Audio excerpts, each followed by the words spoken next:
kings.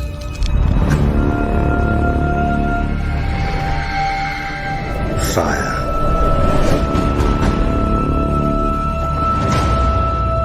And blood.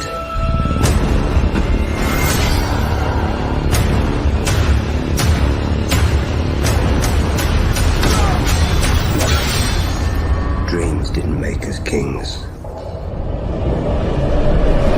Dragons did. The threat of war looms.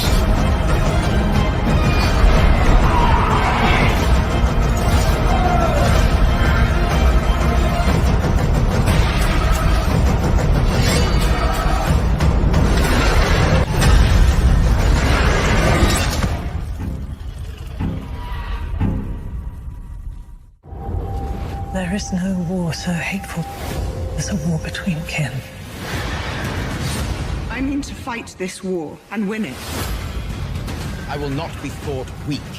I wish to spill blood.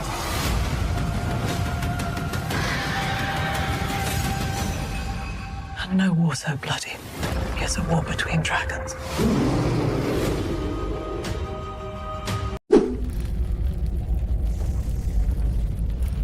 Always coming and going, aren't you? And I have to clean up afterwards.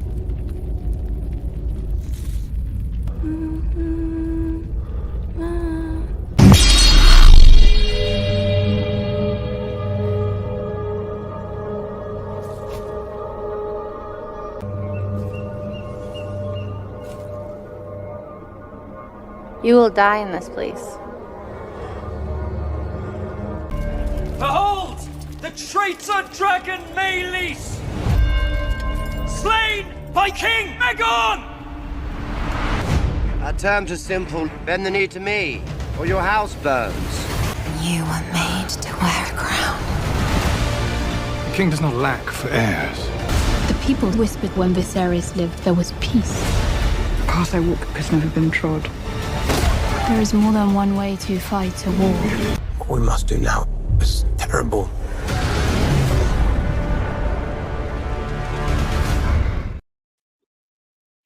And welcome one, welcome all to the House of the Dragon Season 2, Episode 5, live breakdown and discussion.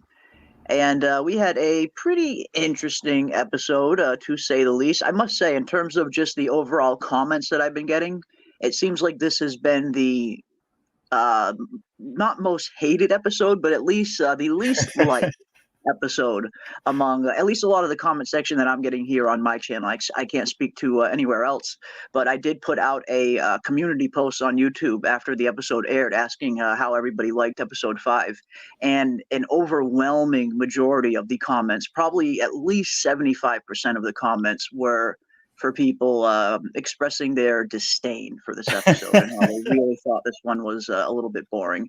For me personally, I always tried to be a glass half full person myself. I feel like this episode did have some really good, phenomenal scenes that I really did enjoy. But as a whole, this definitely was my least favorite episode of the season so far. Some things are starting to drag on a little bit, I feel. And we're going to get into all that. We're going to talk about the good, we're going to talk about the bad, the ugly, and everything in between. And of course, we want to hear from you guys in the chat as well. What did you like about the episode? What did you not like about the episode? We want to hear from you. But welcome, Ravener. How you going, my friend? Doing good. I guess we shouldn't really, bury the lead and talk about the biggest news that happened over the weekend. The dragon seeds are coming. They are. They are. And that was actually one of the better things from this episode. It definitely, obviously, coming off a big episode like episode 4, the Battle of Rooks Rest, I was definitely expecting a slower episode in tone and pace, and we definitely got that. But some of it, some storylines are starting to drag on a little bit too long. Just in my opinion, personally, the Daemon and Harrenhal stuff comes to mind. I've been loving the Daemon and Harrenhal stuff for like the first 2 episodes. But this episode, it's really starting to drag on a little bit now, and especially the very weird dream that Daemon had in this episode in particular. There was a very interesting reaction to it in the Discord last night when we were watching it live. It was, even for the Targaryens, it's a little bit far in terms of the incestual tendencies we see. Yeah. Well, no, the thing is, I mean, this is the writer had a tough job because you're following up Rook's Rest. You're following up one of like the climactic, action sequences, and we kind of knew. I kind of expected it to be, you get to catch your breath. You get that little moment to catch your breath. But good God, man! I was like, whoo, there's not much going on here. A lot of talking going on. Yeah, and a lot of people were bringing up that was what made some of the first few seasons of Game of Thrones so phenomenal. There was practically no big battles in the first few seasons of Game of Thrones. It was pretty much all set up, all dialogue, a lot of character and world building, character development and world building. And this episode, I feel, tried to mimic some of that, but there's just, for me, my opinion, there's a stark difference between the really phenomenal dialogue we got in a lot of those Game of Thrones episodes compared to some of the dialogue we got in this episode and some of the acting. But it definitely had its moments. There were some really, really good moments in this episode. I thought Baela and Jace in particular were absolute standouts. I feel like they were definitely the high points of the episode. Jace really stepped up in episode 5 and really kind of showed what he could potentially be like as not only an heir, but as a future potential king one day. I genuinely think we got a really good glimpse at what a good king Jace could potentially be someday down the road. Yeah, and Baela, of course. Yeah, he's decisive. He stepped up. Yeah, it was. He's really coming to the forefront. I think one thing that got me on this episode is when they opened with Corlys walking up, and I was like, oh my gosh, I really had high expectations. I really thought that they were going to do something with it, and we didn't get enough Corlys. I think we both agreed on that before the show started. I feel like we should have seen a little bit more from Corlys, kind of. Seeing the grieving process from him. Rhaenys was everything to him. Like we talked about so many times about them having one of the more pure and good-natured relationships on the show, where they truly are, partners and love each other. So I really was looking forward to seeing how Corlys was going to process this loss of Rhaenys, but we didn't get nearly enough screen time from him. No, and then they dragged out the scene, traveling through the King's Landing with Melee's head, and what got me was the box that Aegon was in, and I know what they were going for. I know where they were going for the is he dead or isn't he? Is he or isn't he? And okay, fine, but this friggin' cart dragging so slowly through and then being carried. I mean, if somebody was critically ill where they needed a whole team of maesters to descend upon, you need a rush. You better be running. Not like walking peacefully. I mean, they were even they were carrying the litter like it was like they were pallbearers more than anything. And it was like, come on, man. I mean, not like they wouldn't have done any kind of first aid to him, at the battlefield. At the time. They usually don't take maesters out into the field, that's for sure. But it was completely false then. It was completely fake, drama. I mean, the anticipation, the question of is he or isn't he? It was purely contrived, and that I rejected it. Well, especially since they kind of gave that answer away in the trailer. If anyone saw the trailer for this episode last week, they were clearly hinting. You could clearly tell that Aegon survived. There's a clear shot in the trailer for episode 5 last week that shows a bunch of maesters gathered around a bed. So it's like it was pretty obvious. I think everyone knew he was going to survive. But yeah, they did spend a good amount of time kind of wheeling, his body into the Red Keep. And I know it might not seem like a lot of time, but in a season like this, in an episode like this, and in a season like this that is reduced in episodes where we only have 8 episodes, screen time is very limited. You have to be very, very conscious as to who you are giving screen time and when. And yes, I do think that's been one of their problems this season is the screen time management, in my opinion, sometimes has been mishandled. And that could be one of those reasons because, I mean, I always wondered going into this season, how much would there only being 8 episodes affect the overall pacing? And I was wondering, like, how exactly is this going to affect the show? Because at first you think, okay, are they just going to potentially end season 2 a little bit earlier than they planned? Or are they plan on doing the full story treatment, but condensing that into only 8 episodes where they usually would have had 10? And it's starting to seem like that is the case. It's starting to seem like a lot of what we're seeing here should have definitely been played out over the course of 10 episodes. The 8 episode count, I do feel it is hurting the pacing overall, and the storytelling is kind of faltering in times because of it. Right. And I mean, and again, I'm going to give a little bit of sympathy to the writers, because they're still trying to put together a story that they have the bare bones of it in Fire and Blood, but yeah, there's a lot they don't have though. Yeah.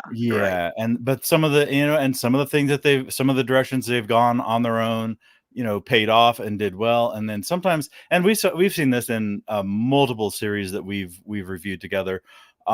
Sometimes the writers think that they're making a punch, they think that they're really making an impact or really getting something cool across, and it just falls flat. And there's no way to know that it's going to happen until it's out in front of an audience and people are like, okay, and where are you going with this, guys? You don't really know. And I think that's what we ended up with on this one a little bit. And again, we saw it at the beginning of the season. They're pushing, I think what they start out with is 2 giant action sequences that they're going to show. And we can guess what the episode 8 action sequence will be. Something great, something huge, something amazing and awesome. And then they work backwards from that, figuring out what they have to do to put the playing pieces in place. They have to get this guy from here to there, at least from some point to to the next. So I think that's what's happening. They did that with Rook's Rest, and I think they're going to do that with whatever's going to happen in episode 8. Maybe we'll have a couple episodes where people are doing this, that, and the other. Nothing major, but essentially they're putting the principal participants of whatever happens in episode 8 in place, and they've got to get them from A to B, and that's what these episodes are. And I hate to call them placeholder episodes or whatever you want to call it, story building episodes or whatever you please, but it kind of turns out to be that way. And there's a good way to do that. There's ways to do that that are slightly fulfilling, that are slightly revealing of information and kind of developing the character a bit more. They did that with Rhaenys right before, in the episode before Rook's Rest. They gave her a lot more screen time and actually made you care about her. They probably gave her more screen time in that episode than she'd had, almost prior to that. And then, of course, in the lead up to her being killed. But I think the same thing's going to happen. They've got to put some people in place, and get them ready for whatever happens. And I'm still kind of clueless. I don't really know what they're going to do. I think I have a good idea as to what they're going to do, and they hinted at it this evening in terms of talking about the Lannister army starting to move its host. Right after Aemond actually gets named Prince Regent, one of his first official acts is finding out what their status in the Riverlands are. And Tywin Lannister talks about how they're in disarray. Daemon might not have a chance to raise an army in time, and they want to take advantage of that. And of course, his brother already has a sizable host already gathered up. And if we know from Fire and Blood, the Lannister battle that takes place, which ends up where we should anyway get the phenomenal character of Pate the Longleaf. It looks like they're setting up that battle for the second battle in the season. At least that's what I'm thinking, based on the evidence that I'm seeing. How they mention the Lannister army, on the move. It seems like they are setting up the Red Fork to be the second big battle at the end of the season. At least that's what I'm thinking. And we have seen some shots that we haven't seen in any of the episodes yet, that were in some of the trailers before the season started, of a Lannister army on the move, horseback and all. So they are definitely, I think, they are most likely going to be moving up the Red Fork battle and having that maybe be the decisive second battle at the end of the season. But in terms of setting those things up, it takes 2 lines. It takes 2 lines to set things like that up for the future. And they did that right within the small council meeting that the Greens had, where Aemond has that quick little line, And you already know, I mean, if you're a book reader, you already know, okay, they're talking about the Lannister army moving. That means maybe we might be getting the Red Fork. They're clearly setting something up there. But a lot of stuff in between, it just, a lot of these scenes kind of dragged on a little bit for me in this episode. And we're going to talk a little bit about that because we got a lot of, like I said, I got a lot of interesting comments in my post when I dropped it. And I definitely want to see what you guys have to say in the chat as well. So speaking of, before we dive deeper into this, let me say what is up to the awesome chat we have assembled here this evening. And of course, welcome one, welcome all. So glad you guys are able to join us this evening. And as we go through the episode, definitely sound off in the comments. What scenes did you like? What scenes did you maybe not like? What did you think could have been handled a little bit differently? And everything in between. We want to know what you guys have to say. We got American Dragon Rider in the house. Do you think we'll see Cannibal in the next episode? Ooh. As much as I am hoping to see Cannibal, I don't think we'll be seeing him in season 2. There have been a lot of leaks that did come out earlier that kind of stated the 5 new dragons that we could potentially be seeing in season 2. And if those leaks turn out to be accurate, it looks like we will not be getting Cannibal in season 2. But at the very least, we will be at least getting some wild dragons, in particular Sheepstealer. And I don't know if we're going to see Sheepstealer next episode. It looks like we are definitely going to get that very interesting Vermithor and Rhaenyra scene next week. But from what I am hearing, the main storyline of the Dragon Seeds is supposed to take place in episode 7, from what I've heard. So if we don't get wild dragons and if we don't get some Silverwing and some Vermithor action next week, we will definitely get it in episode 7, I'm thinking. But yeah, hopefully we can get some nice wild dragon action. I want to see the wild dragons just as much, if not more, than any of the other dragons. We got Kiwi Skirt in the house. What is up, Kiwi? Welcome, welcome. Good to see you, my friend, the mod extraordinaire. Been streaming the new episodes live every week in our Discord, and there's been some very fun watch parties we've been having there. So don't feel shy. Come and hang out with us Sunday nights and join the watch parties if you guys are looking for a place to watch the new episodes. We got Zachary Welch in the house as well. What is up, Zachary? Welcome, my friend. Good to see you. I see Henry Bemis in the house. What is up, Henry Bemis? We got Cheryl Baxter tuning in all the way from Sydney, Australia. What is up, Cheryl? Good to see you, my friend. Welcome, welcome. We got Barbara tuning in from Peaster, Texas. Hell yes. Texas represent. Love seeing my Texas friends. We got Leo V in the house. What is up, Leo V? Popcorn ready. Yes, my friend. Get that popcorn ready. Get that cannabis ready. Get your drinks ready. We are going to dive into the madness this evening. We're going to dive into it. We got Caitlin in the house. What is up, Caitlin? Always good to see you as well, my friend. Welcome. We got Jamie Bone in the building. What is up, Jamie Bone? We got MKXD in the house. What is up, MKXD? Good to see you, my friend. Inside the squared circle with King Judah. What is up, good people? Hope you're enjoying Aemond's reign. And yes, this was one thing I was really looking forward to seeing, exactly what kind of ruler will Aemond go on to be. And we got a small glimpse at that tonight, and I think we'll get a little bit more of a glimpse of that as the season progresses. And if you guys enjoyed Aemond's scenes in this episode, I think we're really going to enjoy his scenes next week. If anyone saw the trailer for next week's episode, then you know exactly what I mean. I won't spoil it here, but if you want to see what Aemond might be getting up into next week's episode, definitely check out the trailer for episode 6 after the stream, because it looks like that's going to be some fun scenes.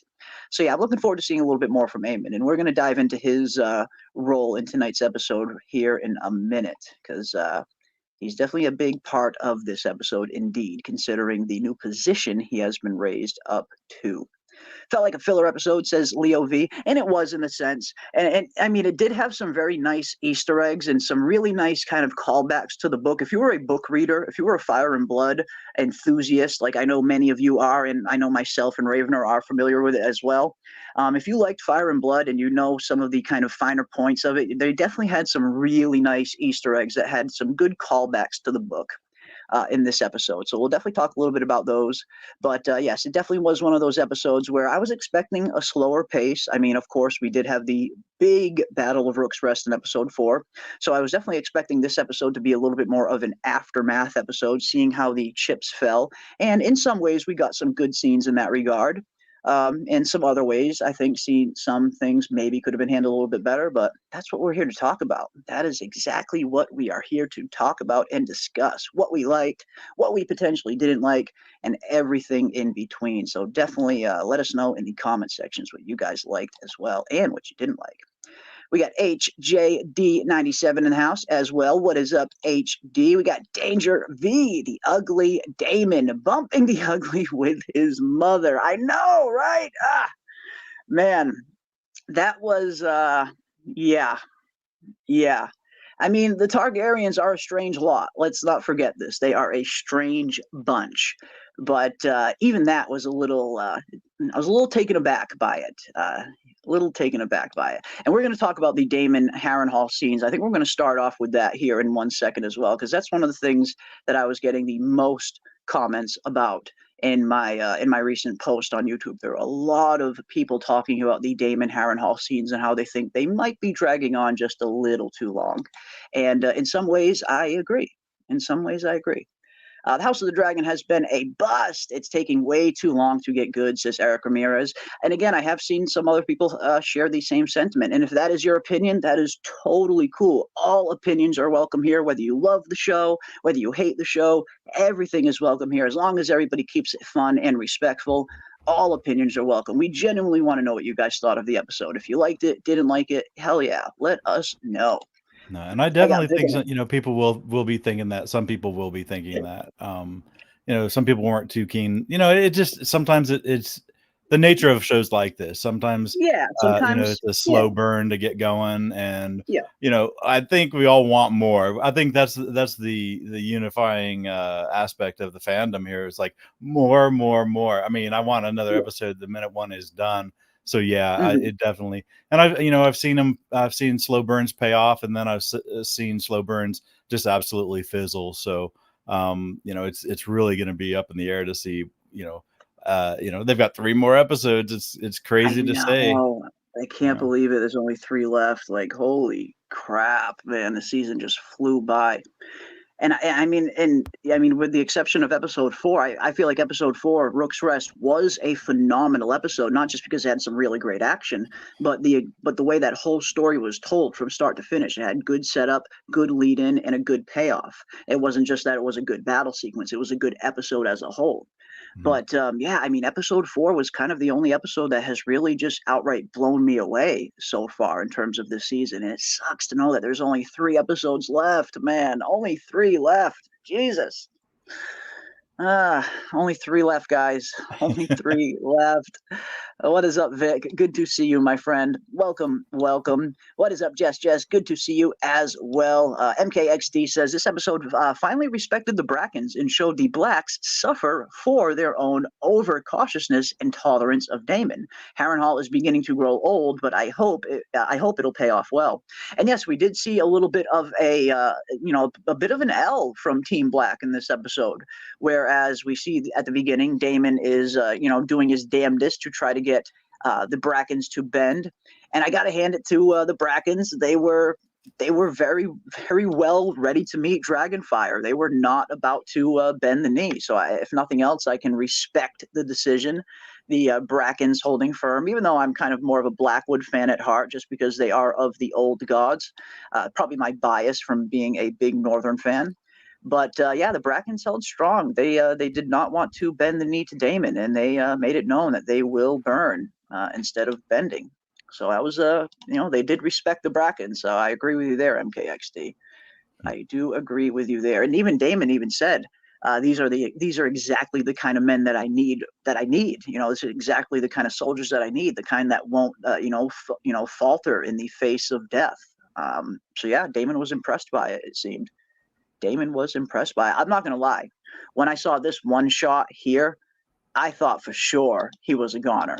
Of course, I don't have it here with me now. The one shot with Caraxes standing directly behind Amos Bracken here.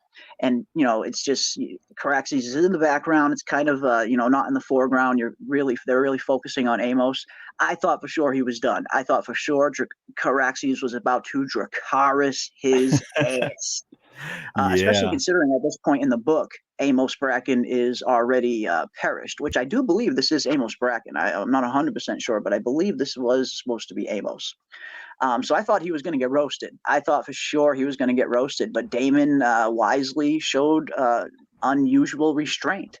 And I wonder if the dreams and everything that Daemon has been going through at Harrenhal, I wonder if that is affecting his resolve in some ways. I wonder if the old Daemon wouldn't have hesitated to just burn the Brackens here, but this Daemon might be in a little bit of a different mindset. Right. And well, the thing is, they're going to, you know, it's going to actually, you know, his hesitance to torch everybody immediately actually is going to come back to bite him, because that'll come up later in the episode. But man, they you know, his plans, they kind of showed how Daemon doesn't. I was still trying to figure out how to put the wording in. He is not anticipating how people are going to react. His plans might be sound on the surface, and they might be okay as far as plans go, but sometimes he's really underestimating or really misestimating how people will respond to it. And we find that with the River Lords later.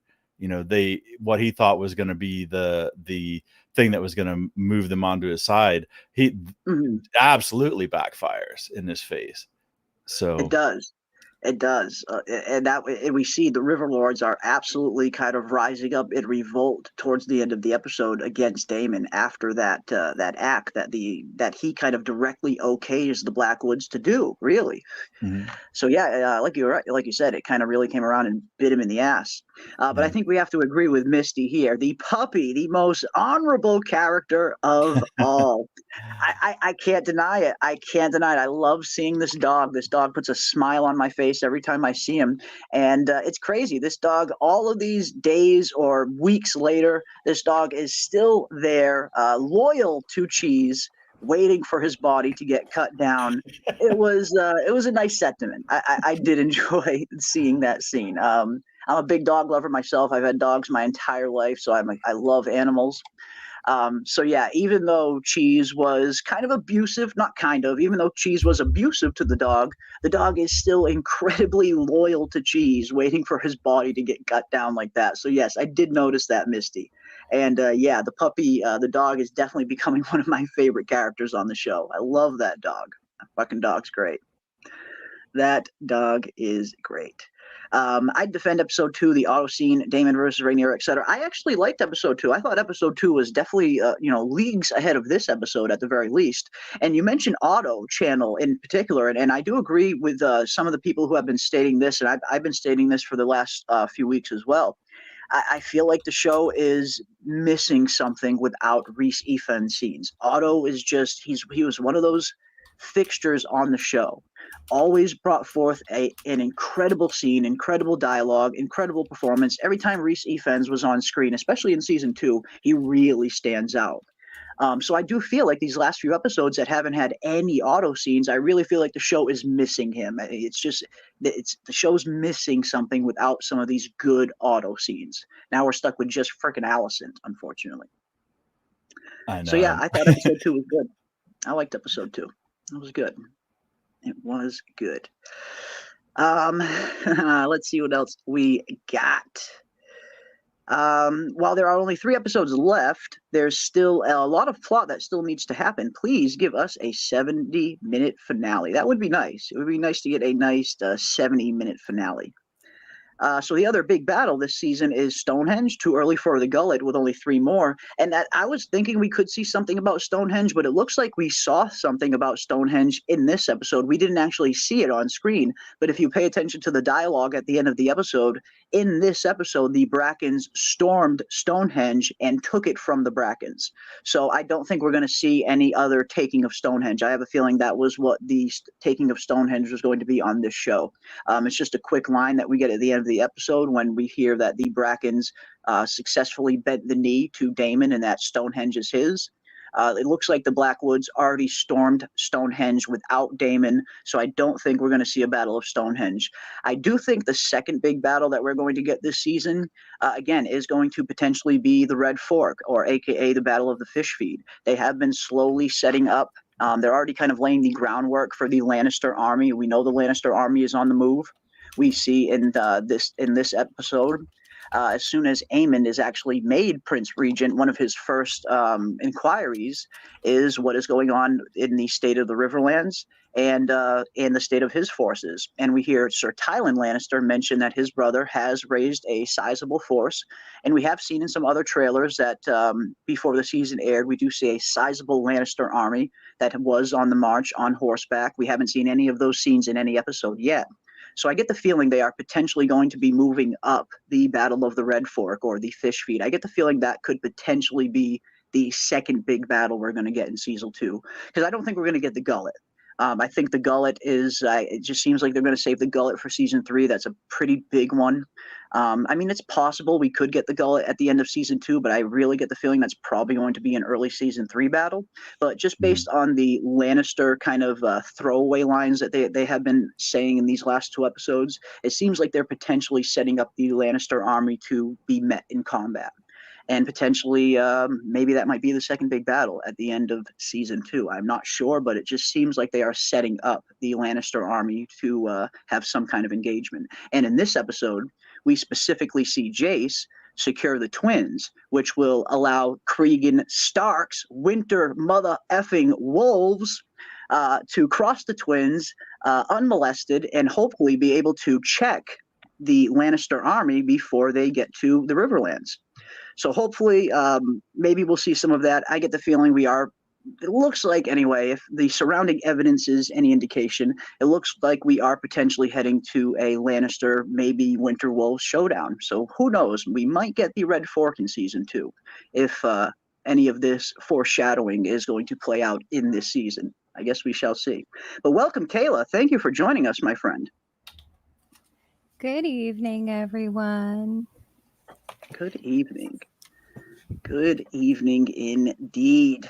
Now we are just starting to get into it. I was saying hi to everybody in the chat, and then we are going to dive into things. So you are actually just on time. We are only just starting to scratch the surface. So I will say what is up to a final few people that I haven't seen already. And if I did miss anybody, I am terribly sorry. I try to catch as many as possible. But you guys have been pouring in here so awesome lately. I try to catch everybody. And I do see Summer Girl. What is up, Summer Girl? Good to see you. I see Natalie in the house. What is up? Good to see you as well. I see my pal Justin White has made it. What is up, Justin? Good to see you. I see Ty Briggs in the house. What is up, Ty? Good to see you. We got Leo V in the house. What is up, Leo V? Aegon was looking like RoboCop with that medal stuck to him. And again, that was, in terms of some nice little book Easter eggs, we did get some nice ones in this episode. And the fused armor to the skin was definitely one of them. And we're going to talk about that here in 1 second. But again, welcome one, welcome all. Thank you, everybody, for joining us this evening. And I guess we'll start off a little bit with that. That is right at the beginning of the episode, so I guess that is a good of place as any to start. We see the episode start off where they are dragging the severed head of the Red Queen herself, Meleys, through the streets. And right away, you can really see the unrest on the people's faces of King's Landing. Not only were they in dire straits before this episode in terms of the food shortage really reaching an all-time high, but now they're seeing this, which is only making them 10 times more afraid that some reprisal might come. We even hear some people in the crowd saying Rhaenyra will answer for this. So it seems like the people of King's Landing are really on the brink. And if anything if this episode is any indication, it looks like that is starting to reach a boiling point, especially when Aemond orders the gates to be closed, which was another Easter egg from the book. I know in the book it's actually Alicent who orders the gates closed, but in here it was Aemond. But yeah, I mean, seeing Meleys' head dragged like that, R.I.P. to the Red Queen. Horrible. See, and another thing, I mean, and I'm getting to be not like a stickler or anything, but they showed like the fruit rot or the vegetables being like kind of like rotted or spotted Yes, or the whatever. fruit, And yeah, the fruit I was was like, all rotten. Yep. yeah, it's like, hold up. If you're starving, you don't let it get to the point of rotting. It's got to be one or the other. But it kind of did show that like maybe like the less appealing things were still being used, I guess, in their desperation. And that kind of pushes forward, if nothing else, it pushes forward the Hugh Hammer storyline, who made like a blink of an eye appearance in this one. Yeah. Yeah, and I do agree with this. Yeah, Otto is always kind of compared to Tywin, and even though I personally feel like they are two totally different characters, they did serve very similar functions within their household, which is undeniable. So yes, in some ways, Otto Hightower is like the Green's Tywin Lannister, but a little bit more humane and less shitty war criminal. Oof, maybe. Tywin did perpetrate the Red Wedding at the end of the day, so there is that. But yeah, I just feel like the show is missing something without Otto's presence, and maybe it's just because I'm a huge fan of Rhys Ifans in the role of Otto. I'm not exactly a fan of Otto the character, but I am a fan of Rhys Ifans the actor as Otto. I just feel like the show is missing a level of kind of mastery in some of these scenes now that we haven't had any Otto in these last few episodes, but maybe that's just me. I hope Sunfire isn't dead, because that's a big change from the book. It doesn't look like Sunfire is going to be dead. We do see at the very beginning of this episode, Criston Cole and Alicent are talking, and Criston Cole specifically says that he left a garrison behind at Rooks Rest and to protect Sunfire, because Sunfire was in the dying. And in the dying means the dragon was dying, but it wasn't dead. It's still alive. So Sunfire is still alive. Sunfire is not dead. Yeah. No, we will see Sunfire again. Sunfire has way too much to do still in this series, for sure. But right away, we noticed, I don't know about you guys, but it seems like instantly, the way that Alicent is looking at Aemond, Alicent, it seems like she knows Aemond had some sort of nefarious part in this. And she even asks Criston a little bit later on, what hand did Aemond have in all of this? And Criston Cole, says, I couldn't know. And I get the feeling, I almost feel like I saw a look of fear on Criston Cole's face. So I feel like almost Criston is afraid of Aemond, and maybe he's afraid to kind of go against him in some ways. He totally didn't want to say what Aemond did in this episode here to Alicent.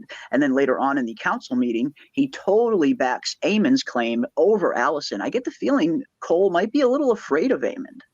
Oh, I think he's absolutely petrified of him after he's witnessed what war is like with the dragons, too. Yeah. Seeing Aemond on Vhagar and what went down. Yes, and I think they kind of showed that in the last episode, where there was the scene of him and he was like walking, like trying to go towards Aegon, and they had the black horse. And he was slowly walking past it, and there was nothing but dead bodies in this black horse. So I thought it was very symbolic of basically like his character in an aspect. Everything that he thought this job was going to be for him, it's not that. And the role that he carried so highly, he's caused all of this in an aspect. He's failed his king. That's a good point. You do bring up a good point there, that maybe he's probably, and maybe it's not all fear. I do think there's a part of him that fears Aemond, but maybe there's a decent part of it that's guilt as well, because like you said, he has been, they're calling him Kingmaker. He's going around the Crown Lands, winning all this glory at first, and then the dragons get brought into the battle, and he sees how devastating dragon war can really get. Maybe it's finally starting to settle into him that he bears a pretty big responsibility in things getting this bad. So that's a good point. It might be some guilt there on his part. Right. And it is one thing to sit across a map and with your buddy and move pieces around and talk about what you're gonna do. But yeah, when he saw it in the reality, it wasn't glorious at all. Plus, he was unconscious for the actual breaching of the castle wall. So he even missed out on what little glory there would have been. Yeah, it's dragon warfare. If one thing that the show has been portraying pretty well, it is that dragon warfare is on a completely other level. Any war is devastating to the population and usually to the small folk in general. And we see this happen a little bit later on in terms of the when the Brackens and Blackwood rivalry kind of hits ahead at the end of the episode. But I feel like when you add dragons into the mix, it just adds a level of savagery to this war that most wars just don't have. And I think maybe that's an aspect that's settling into Criston, because he's been to battle before. You know, they mentioned in the behind the scenes, you know, he's seen men die. He's seen men trampled by horses, but he's never seen men burned alive by a dragon close up. So yeah, I do think it's finally hitting him that this is a level of savagery that maybe he didn't even anticipate. Yeah, and the dragons they're the nukes of this world, essentially. Yeah. They kill indiscriminately. Your valor doesn't matter, your skill at arms doesn't matter. You know, even the decisions you've made leading up to it, you know, you could be in the wrong place. If you're in that, you know, in that strip of land that's burnt to a crisp, you're an ash, just like the lowest, you know, man at arms that was just conscripted the day before.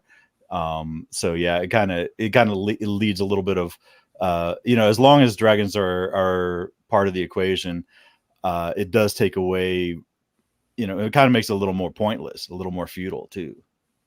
That takes the decisions out of your hands, because if the dragon flies above you, you're done. Exactly, you have much less control. Now all of a sudden, it's not just about your prowess in battle. At one thing, you know, when it's just a ground war, you can rely on your prowess as an individual combatant. But when you add dragons to the mix, that's something that you just can't defend against. You can't train for that. It's just savagery. You know, it's the nuclear option. Like you said, there's a reason why it's referred to as the quote unquote nuclear option, because it's kind of unstoppable unless you have a dragon of your own.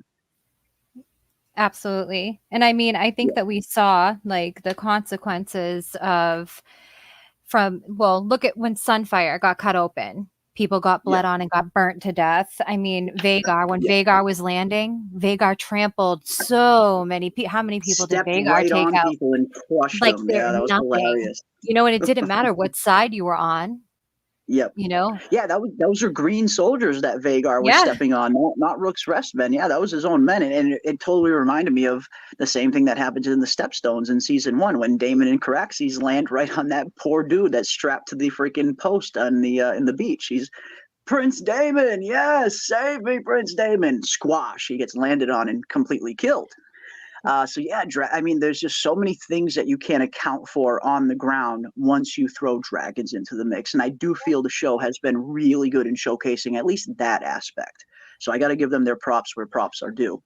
But getting back to some of the damage. The collateral damage is no joke. And speaking of some of that damage, one thing that you know, I noticed right away was this, and I was so glad they kind of threw this into the episode. We do see it's one of those kind of scenes in Fire and Blood that's a little bit more famous, that's a little bit more known, that after the Battle of Rook's Rest, Aegon's armor was famously melted to his skin. So I really like, again, if you were a book reader, they did throw some very nice Easter eggs in this show, in this episode, that were some decent callbacks to the book, like the head of Melees being dragged around on a cart, like the armor being fused to the skin. I did hear somebody in the chat earlier asking if they executed Lord Staunton. If they did it off screen. I didn't see any scene where they actually executed Lord Staunton. So if they did take him out, because of course in the books, it's also his head that is being portrayed, that is being carted around King's Landing along with Melees. But I'll have to go back and kind of check out the background scenery if we see any heads on pikes or anything when Melees is getting dragged around. But I did not see anything happen to Lord Staunton. So if it did happen, it happened off screen. So I did see that question pop up in the chat a few times. But yeah, this was, like you said, this was definitely, Aegon looked like Anakin, pure Darth Vader. He really does, especially when you get to like the very end of the episode and you see what he really, really looked like. Like, yes, like I thought he looked like Viserys. A little bit like Viserys in season 1 of Game of Thrones. Yeah. You know, he literally looked like his father. And imagine Alicent's horror. I know. Yeah. Yeah. He's messed up. He is really messed up. And I was wondering what the extent of the damage was going to be for Aegon on the show compared to the book. We know in the book that he has multiple broken bones and burns over good percentage of his body, armor fused to his skin and all that. And the show is almost pretty much word for word to that. We even see that one scene where they set his leg. His leg was broken. That was so gnarly. It was gross. I got to give a shout out to the special effects for this episode. They definitely nailed it in these special effects. Like, there was a lot of this episode that I did have problems with personally overall. It was definitely my least favorite episode as a whole, but there were still some aspects of the episode that I really did appreciate. And I feel like the visual effects, the special effects were definitely on point. They made Aegon look absolutely gnarly. There's even this one picture that they released, and you can really see the extent oh my of God. Aegon's. Look at him. He's just messed up. And this is one, just like with Blood and Cheese, we were aware of it. The book readers were aware of it. And, again, we get one line in the book, saying essentially the armor was fused to his body. I thought they couldn't. I thought in the book they said they couldn't remove it because it was fused. But it was like, how are they going to portray this, if they're going to portray it at all in the actual show? And I think they did, they did what they needed to do. Definitely. It was gory and gross and burning, if you have ever seen anybody burned like severely and stuff, that whole thing is not cool at all. I saw, I was a safety captain at work for a while, and they gave us a video of some just gory stuff, like a guy that had gotten burned like in an industrial capacity. And it's just like, and the stories you hear about it afterwards and stuff, it doesn't, it's a long and slow and grueling and torturously painful recovery. And that's with that's with like the utmost modern stuff, doing it in like a semi-medieval context. Good God, man. I was laughing about the lettuce leaf. They had the lettuce leaf. The poultices they're making these old school poultices to lay on his wounds. Cause that's really kind of all they had back then. These salves and poultices that they could make, that they could whip up real quick and hope that it would speed along the healing. And even here you can see parts of his shirt are kind of fused into his skin. Parts of his shirt are melted to his skin. They nailed it in terms of these special effects. Definitely as Jostin says in the chat, definitely a special effects W. But we also have a $5 super chat from Trivial Mistakes. Thank you so much, Trivial Mistakes, for the $5 super chat, my friend. Thank you. Thanks, Jeremy. Your channel always inclusive and includes that chat, which is great. And that's one thing we always do. We always really want to hear from you guys in the chat. It's not just about, we don't want to just be up here talking about the episode just amongst ourselves. I genuinely love hearing from you guys in the chat and what you guys thought of the episode. So thank you for that. All the best going forward for the channel. Was Helena dreamscaping Aemond? Oof. Yes, Trivial Mistakes. Thank you so much for the super chat, my friend. I've been getting some complaints that the whoa is a little too loud, so I need to get a quieter whoa, but you are at least going to get a glitter bomb for the 5. Thank you so much, my friend. Thank you. And yes, and let's talk a little bit about that Aemond scene at the end. We'll kind of flip-flop back and forth here as the chat kind of guides us as to what you guys want to talk about. And let's talk a little bit about that scene, because this was very interesting. At least I thought this was a very interesting scene, at least for me, in terms of one of the scenes that really stood out in this episode. Let me get down to these stills. Here we go. Now, this was very interesting. We get here, and it seems like, as you mentioned, was Helena dreamscaping Aemond? In a short answer, yes. I definitely think it seems like Helena already saw the events of Rook's Rest, maybe even before they even happened. Because obviously we know what Helena is on the show. She is a dragon dreamer. She does see glimpses and visions of the future. Now, how she interprets them still remains to be seen, but it seems like at the very least she saw enough to know some of the events that happened here at Rook's Rest. So yes, when we get that line from Helena saying, was it worth the price? And you just get that look from Aemond. Aemond knows that she knows. And it's so clear. Like, Helena definitely knows what Aemond did. So, yes, I do think that this was one of her dragon dreams. I do think she maybe saw the events of Rook's Rest either before or maybe after it happened. But, yes, she knows what Aemond did. That's exactly why we get this scene here at the end of her asking Aemond, was it worth the price? Because, she saw it. I would put money on it that she saw the deed.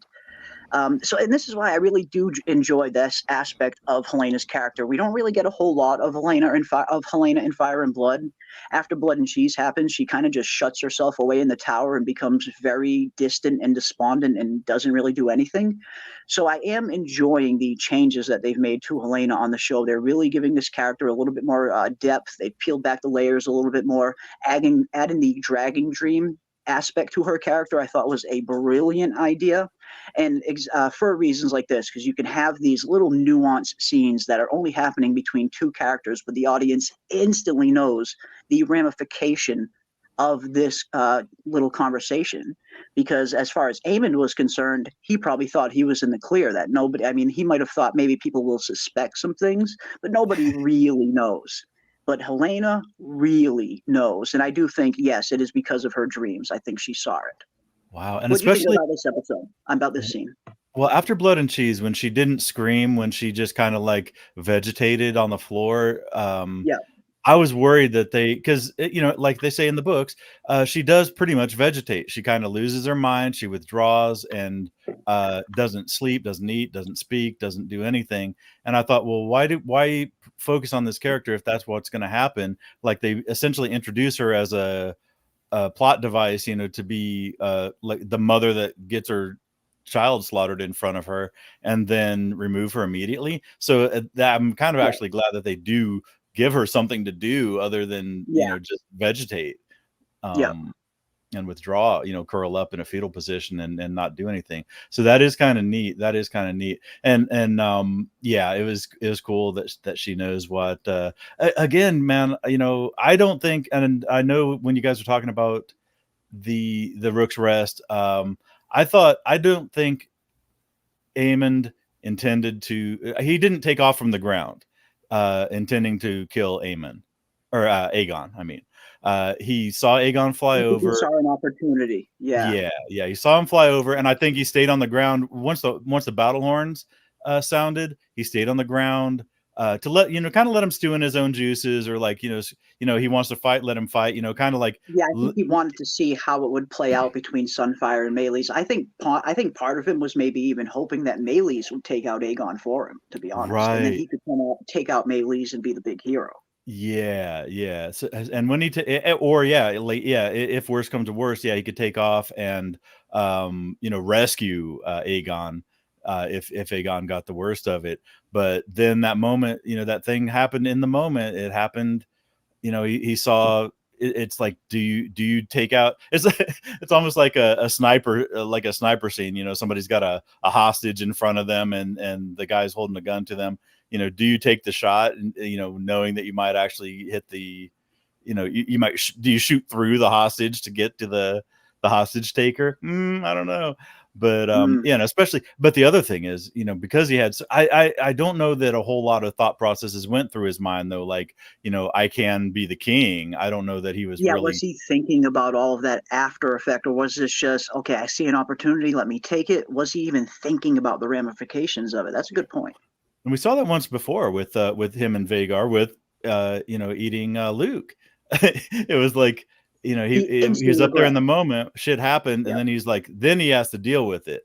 Now, did he intend it? Is it the intended result? But he's one that's really finding himself living with the results of his actions, whether they were his intentions or not. And and again, we saw the exact same mirror image with Daemon.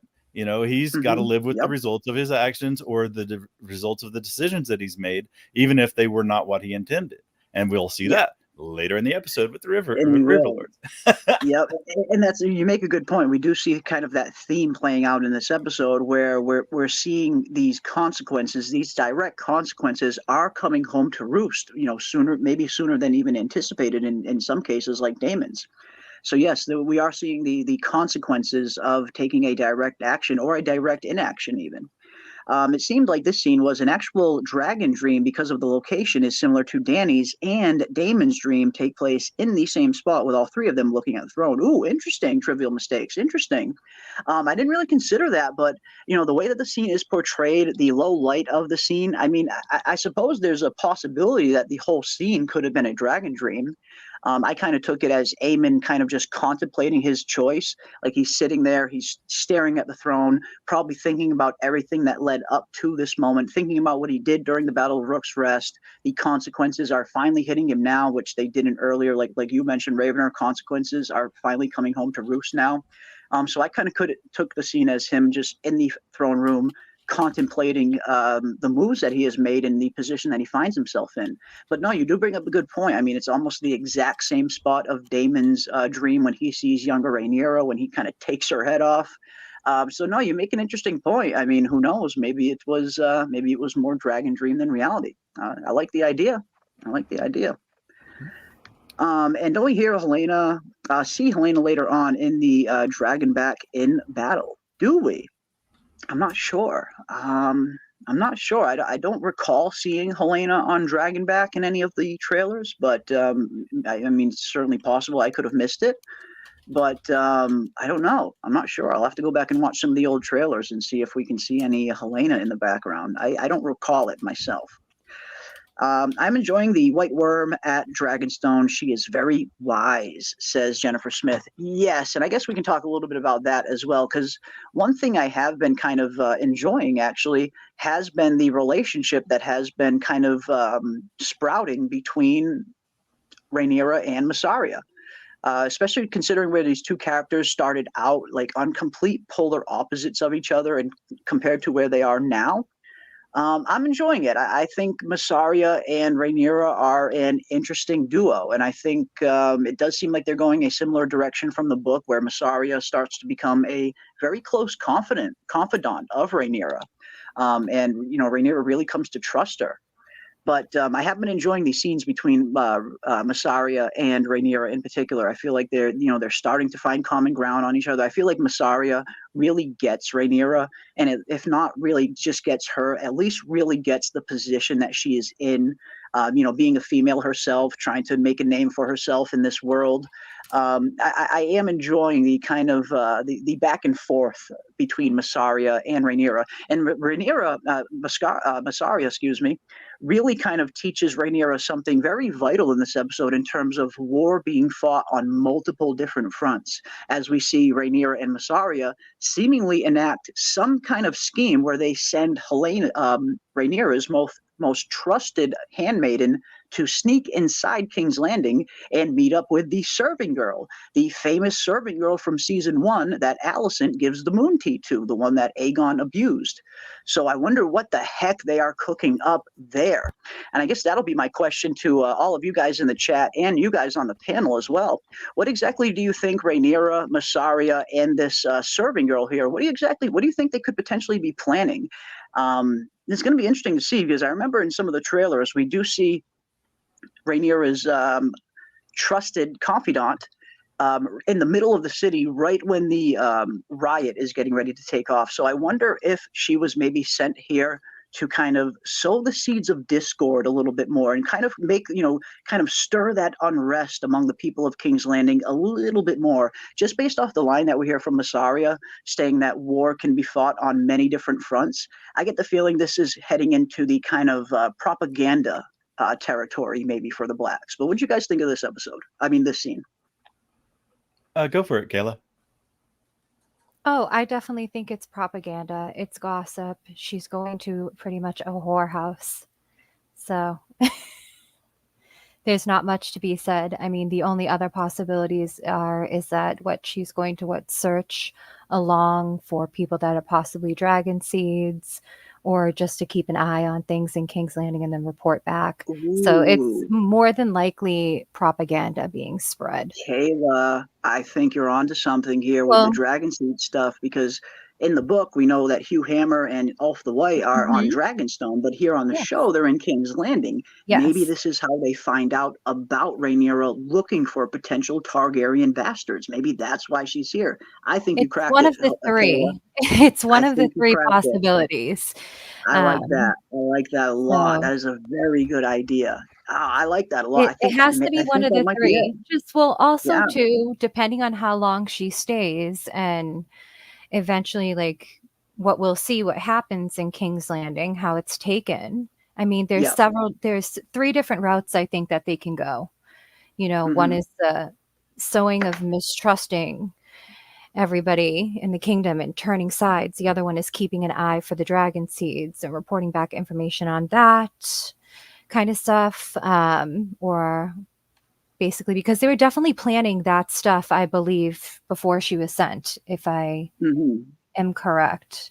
I'm trying to think back to the episode because I didn't rewatch this episode. I haven't rewatched it. So I like that. I really like that idea. I like the idea of her potentially sending her in to look for dragon seeds. I mean, I suppose it's possible, although we do get the scene between Rhaenyra and Jace speaking of potential dragon seeds a little bit later after this. Which I like that scene. I love that scene. We're definitely going to talk a little bit about that scene for a couple reasons. That one too. But we have another $5 super chat from MDR. Thank you so much, MDR, for the $5 super chat. Thank you so much. New here. Hello from Oregon. Well, welcome, Oregon. So glad to have you here. I'm so happy that you found the channel. You are most welcome here. Thank you. Hope you grow your channel. Hope your channel continues to grow. You provide great commentary. Oh, wow. Thank you for that. I very much appreciate that. I love getting on here and talking about the show. I love hearing from everybody in the chat. I genuinely love hearing what your guys' take, what you liked about the episodes, what you didn't like about the episodes. I feel like we do create some fun conversations here. At least we try to. I know I'm a boomer myself. I fumble all the time, but hopefully that just adds to the charm. Hopefully, I guess. But thank you so much for that. I very much appreciate that. And we try to create a fun and positive atmosphere, and we want everybody to know that everybody is welcome here, whether you're team black, team green, whatever your sex, race, creed, everybody is welcome here. We just want people to have fun and have some general good discourse about the show, whether we liked it, didn't like it. We just want everybody to feel welcome here. And thank you so much for that, MDR. I very much appreciate that. It is very kind of you. You definitely deserve some glitter for that. Glitter bomb on the way for MDR. Hell yes. Hell yes. We also have a $2 super chat from Radical Z. Thank you so much, Radical Z, for the $2. The Dragon Seed story will be insane on screen. And yes, I guess we can kind of segue into some of the Dragon Seed talk. Silver Denny. Because yes, I am so ready too. I am so freaking ready for some of this Dragon Seed action. And this episode definitely kind of directly sets up the Dragon Seeds as we see that last scene between Jace and Rhaenyra at the end of the episode. And that's pretty much what the episode was. I mean, the first half is kind of the fallout of Rook's Rest. The second half of this episode is definitely setting up more events to come in the future. But yeah, sorry, go ahead, Kayla. What did you think about the Dragon Seed setup? Well, no, I had a question. Didn't Mysaria know about it first? Didn't she kind of, like, I feel like, didn't she bring it, or I could be wrong, because she kind of had something to say about that too. I didn't hear her mention anything about dragon seeds. I heard her mention, talking to Rhaenyra about there's other ways to fight a war, and they weren't very specific about what they were doing and what they were sending Delena into King's Landing for. But so the reference to the dragon seed, I need to rewatch badly. Like, I really need to rewatch badly, because I can't remember the order of events in this episode. Yeah, Mysaria sending the handmaiden into King's Landing happens before the dragon seeds are even brought up. Okay, so I don't know why. I think I'm thinking of like the end where they talked or something. Because at the very end, the final scene of the episode is when the dragon seeds are foreshadowed. We get that. It's literally the last scene in the episode between Jace and Rhaenyra. This scene right here, actually. And we see Rhaenyra. And we hear Jace actually talking about, we have two dragons that sleep right beneath our feet that are big enough to take on Vhagar. And he mentions Silverwing and Vermithor. And then Rhaenyra brings up the fact that they have no riders. And then, Rhaenyra starts looking over, and Jace actually brings up, there are those that carry our blood that have married into other families. And Rhaenyra brings up the fact that the blood might be a little bit too diluted by now. But at least it's worth a try. So it seems like that is the direct setup for the dragon seeds. Yeah. Malisters and Tarleys. My focus really was going to. You were distracted by Visenya. Well, because you know what? The way that the way that page was set up, it's basically foreshadowing the big battle that we're going to get with Daemon and Aemond. So now, Daemon holds Dark Sister and Aemond has Vhagar. And it's just very interesting to me that Rhaenyra is studying a lot of Visenya. Okay. And I'm a big Visenya stan. Mm-hmm. Yep, I know this. I don't want to get into it here tonight, another time. But yeah, I'm just enjoying seeing those bits of the book like being played out and seeing them referenced and seeing her character referenced a lot. So was there a scene earlier, and I can't remember. See, I'm reading the book at the same time as I'm reading this, so I'm having trouble differentiating which source I'm hearing this from. But was it like a scene with Rhaenyra earlier where they're talking about like, or was it with Daemon where they said you killed a kid, and then they said, "Who said that? I'll have their tongue." And the person said, that's half the realm saying it, right? That was Daemon at Harrenhal, not Rhaenyra. Yeah. That was Daemon when he was at Harrenhal when the River Lords come to Daemon at the end of the episode, displaying their displeasure with what the Blackwoods did to the Brackens. That's when we hear that line from one of the River Lords stating that, you know, I should have expected as much from someone who ordered the death of a child. And he's like, who said that? Bring them before me. Yeah, I know. After Ren said that, my prince. Okay, so then that doubles down on you know, there's more than one way to win a war with Rhaenyra and Mysaria, and that's what I think that girl was sneaking in there. Of course, and we're going again and again, and I know they're touching base with different characters like Hugh Hammer. So we saw the introduction of Hugh Hammer just the same way we saw Alan of Hull, and then we saw it again. You know, things are getting worse. It's going to be, you know, it's a short putt to guess that Mysaria's agent is going to offer Hugh a way out of the city now that the gates are barred. Hey, you know, we'll get you out of the city, you know, and he's going to take that chance to save his family.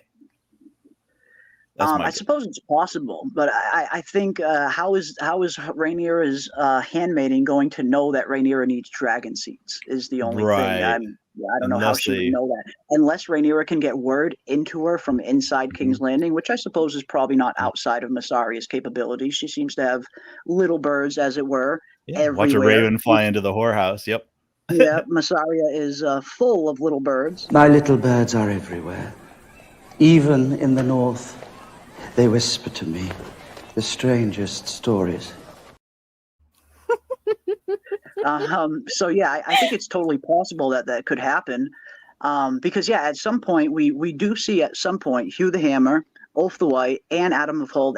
We know that they are going to be coming in contact with dragons and claiming dragons. Now it happens on Dragonstone in the book, and it does seem like, at least based on some of the leaked pictures that we saw during the filming of season 2, it looks like we do see a shot of at least Hugh the Hammer and an actress that a lot of people thought looks exactly like Nettles.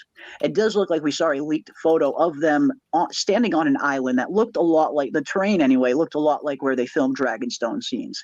So it does seem, at least it seems like, Hugh the Hammer and Ulf the White will find their way to Dragonstone at some point. And yes, maybe Rhaenyra's handmaiden being in the city, maybe they can kind of find some way to strike up some kind of deal. That's certainly possible. But I think I might have outspoke my thought process, because I do the same thing. You know, I reject it when other people like write their own headcanon story of, you know, well, if this fell into place and this fell into place, then obviously then this would happen. I don't know. Honestly, I'm just gonna have to wait and see. I was guessing, but yeah, I could. That's a huge question mark. Can it be resolved, or am I completely wrong? It's about 50-50. My record is about 50-50. Yeah. I guess we shall see. How the heck do people sneak into King's Landing? It's a bit silly to me. Well, luckily that's the gold cloaks. Yes.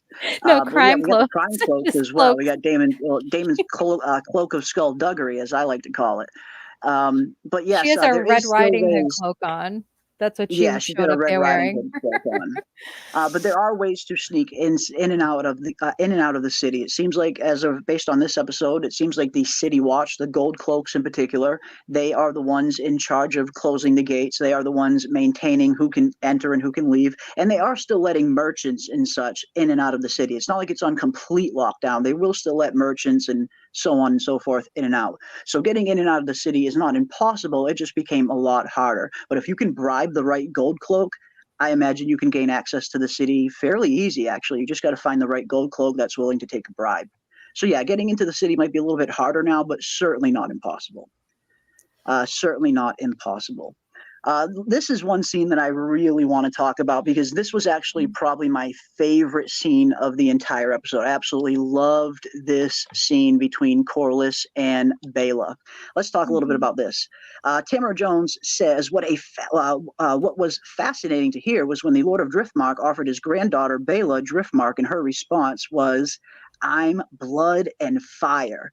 You need salt and sea." I loved it. I am right there with you, Tamara. I absolutely freaking loved this episode. This was probably one of the strongest scenes in the episode.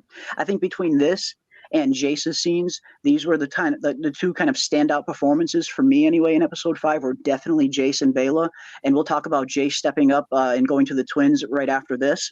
But yeah, this was definitely one of the highlights for me. I loved this scene between Baela and Corlys, where Corlys is, he's really he's in a dark place here, which is very understandable. He just lost Rhaenys, who was, his partner, the love of his life. And we hear him talk about to the point where he can't even sleep in the Hall of Nine anymore. He's not even sleeping in his castle because he feels like it's a tomb. Rhaenys isn't there anymore. His children aren't there anymore. So I can totally understand where he's coming from. And Baela really kind of comes to him in this moment and, doesn't light a fire under his ass, but kind of lights a fire under his ass at the same time, where Corlys is seemingly kind of in the dumps and maybe even thinking about giving up. But Baela comes to him with Rhaenyra's proposal for Corlys to become the new hand of the queen. And at first we see Corlys kind of, display his displeasure. Obviously he's upset with Rhaenys' death, with Rhaenyra's maybe hand in it, since it was Rhaenyra that she was fighting for. But I love Baela in this scene because Baela is reminding Corlys that nobody made Rhaenys do anything. Rhaenys went to Rooks Rest because she wanted to fight for her family. She went out the way she wanted to, like a dragon rider amongst dragon fire, just like her mother and just like how Baela wants to go out. And I feel like Corlys really needed to hear that, because I think Corlys was kind of looking at Rhaenys' death not from the wrong perspective, because there really is no right and wrong way to grieve. But I really enjoyed Baela offering a totally different perspective on Rhaenys' death from the one that Corlys maybe originally had. That, no, this was Rhaenys' choice. She chose to fly to Rooks Rest. She chose to go out among Dragonfire. She chose to go out like a frickin' badass. Honor that. So I really loved this scene from Corlys and Baela. And yes, that last bit of dialogue at the end, just as Baela is leaving and Corlys is realizing, like, oh yeah, this is the future Lady of the Tides. This is somebody that I want in control of Driftmark. And I totally understand him for wanting that. Baela seems like a very capable heir. But no, I love Baela's response. No, I am blood and fire. Driftmark must pass to sea and salt. Just, if there was ever a mic drop freaking moment, it was that. I loved this scene. What did you guys think about Baela and Corlys here? I loved it. It was, it was the mic drop moment. It was, every once in a while they'll give somebody just a zinger, just a killer line, and this one was where they hit. They did great with this, everything, and it was what he needed to hear at the time.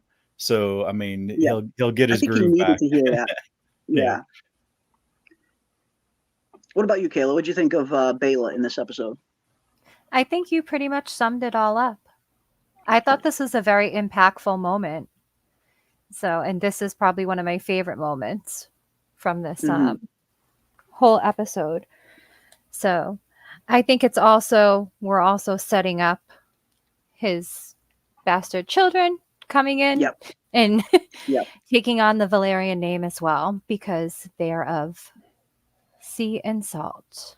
So which one is up with the Aerie? Because this is another huge contrast where she's like dominant. I mean, she's like Rhaena. very smart. Rhaena. Yeah. I would say, you know, a lot of people say that there are no like good character, like genuinely good characters, like There's that a few participated in the dance. Many There's people a few that are good natured. but There's a few. Baela and Rhaena definitely are very good natured. Jace as well. I would say so, yeah.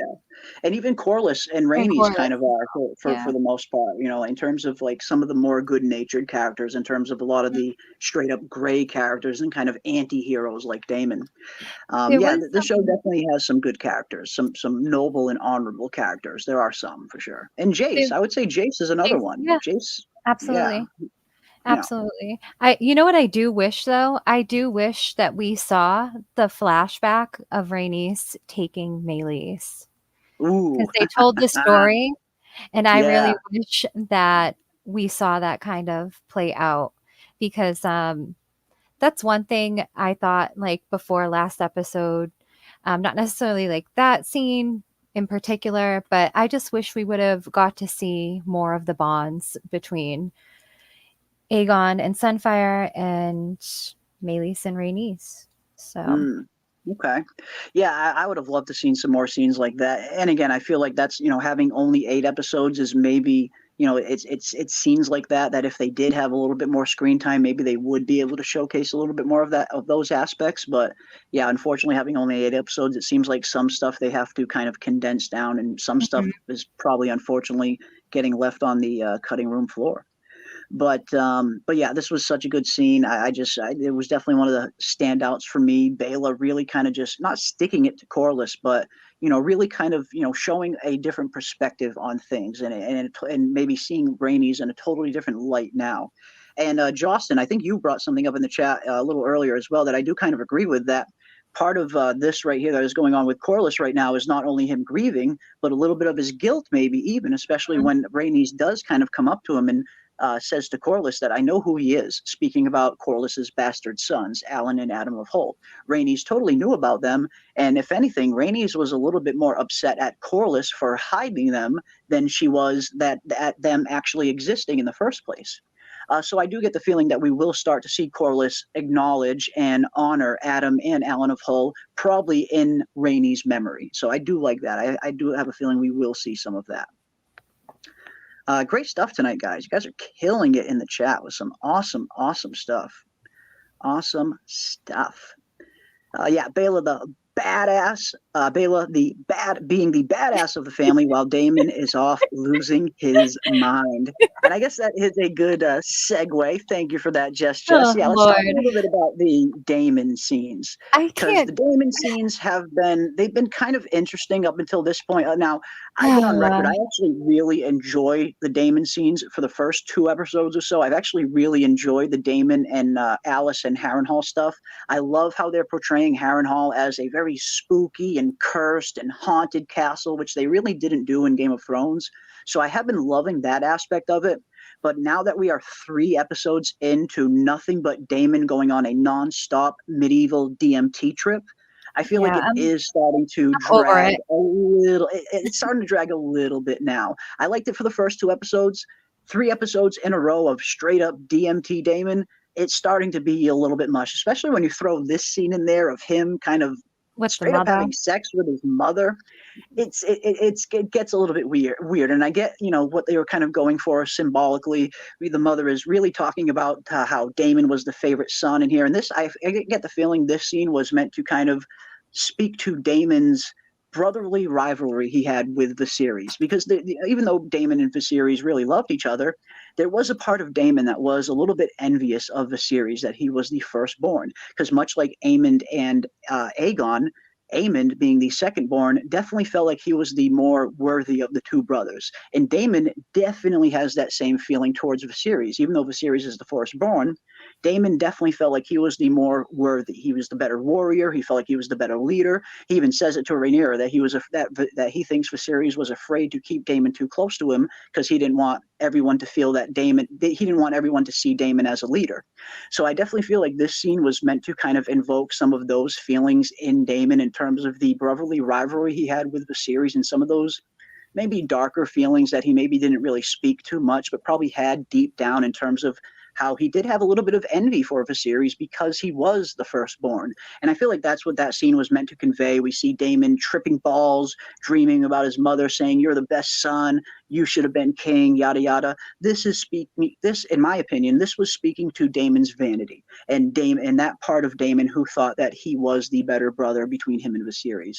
But it was still just so creepy. I mean, I get what they were going for, but it was just, the DMT Daemon stuff, it is starting to drag on a little too much. I feel like 2 episodes could have been enough where they could have started this and wrapped it up and got Daemon back to the rogue prince that we know and love. But 3 episodes in a row, it's the Harrenhal DMT trip stuff. It's starting to drag on a little bit, just for me. But that's I think they were trying to do this and use it as more parallels to Aemond's issues with his mother in an aspect, because in reality, I think Daemon was only 2 when his mother died in the books or something. He never knew his mother. So they're also stating that a lot of his issues, like he has mommy issues, and that's some of his behavior in some kind of weird way.